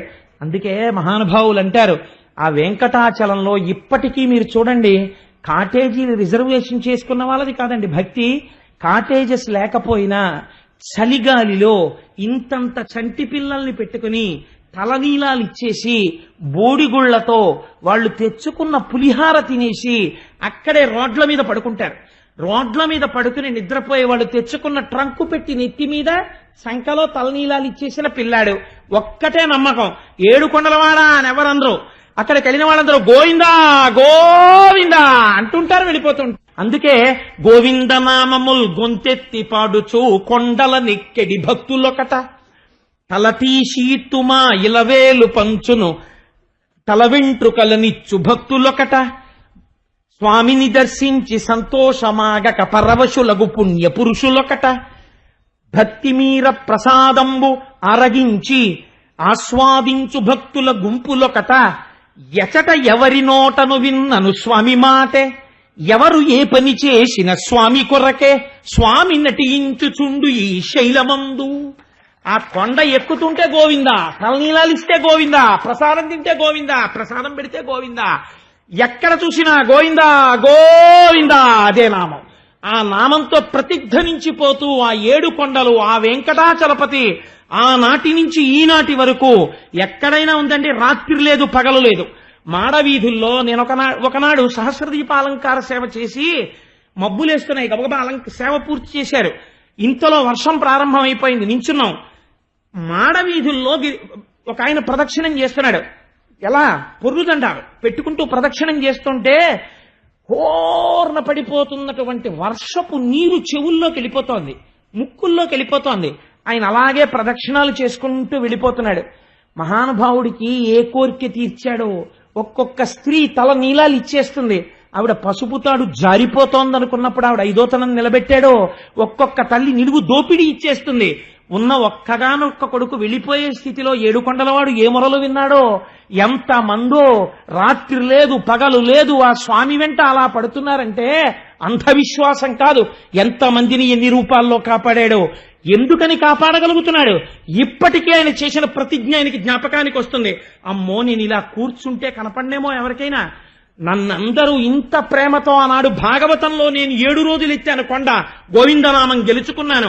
ఆ గోవింద గోవింద అంటూ వస్తున్నారు వీళ్ళందరూ, కాబట్టి నేను దర్శనం ఇవ్వవలసిందే అని నిలబడి పద్మపీఠం మీద ఇప్పటికీ దర్శనమిస్తున్నాడు మన స్వామి. అటువంటి వాడై ఆ గోవిందుడు 7 కొండల వాడై ఉన్నాడు. ఇవాల్టి రోజున తప్పకుండా మనం కృష్ణ దర్శనం చేసి తీరవలసిందే. కాబట్టి ఇప్పుడు మనం గోవిందనామాలు చెప్పేసిన ఇవాళ గోవింద దర్శనం చేయకుండా అసలు నేను చెప్తే చెయ్యాలండి, నేను చెప్పక్కర్లేకుండా మీరు చేయాలి. మీరు నన్ను ఒక ప్రశ్న వేస్తారు ఇప్పుడు సభ దిగిపోయిన తర్వాత, నీకెంత ధూర్తతనం రా, నువ్వు మమ్మల్ని దర్శనం చేయమని చెప్పడమా? గోవింద పట్టాభిషేకం విన్నా తర్వాత చెయ్యాలని మాకు తెలియదా? అది నువ్వు చెప్పాలా? నీ హద్దు మీరిపోయావంటారు మీరు, నాకు తెలుసు. కాబట్టి నేను చెప్పినందుకు క్షమించి మీరు అందరూ ఇవాళ దర్శనం చేసుకు బయలుదేరతారు, నాకు తెలుసు, ఈశ్వరానుగ్రహం కోసం. అది కూడా ఇవాళ అయ్యప్ప స్వామి గుడి మారుమోగిపోతుంది, గోవింద గోవింద అంటూ దర్శనం చేస్తారు. కాబట్టి సంతోషంగా ఇప్పుడు మనం గోవింద నామాలు చెప్పుకుని దర్శనం చేసుకుని బయలుదేరదాం.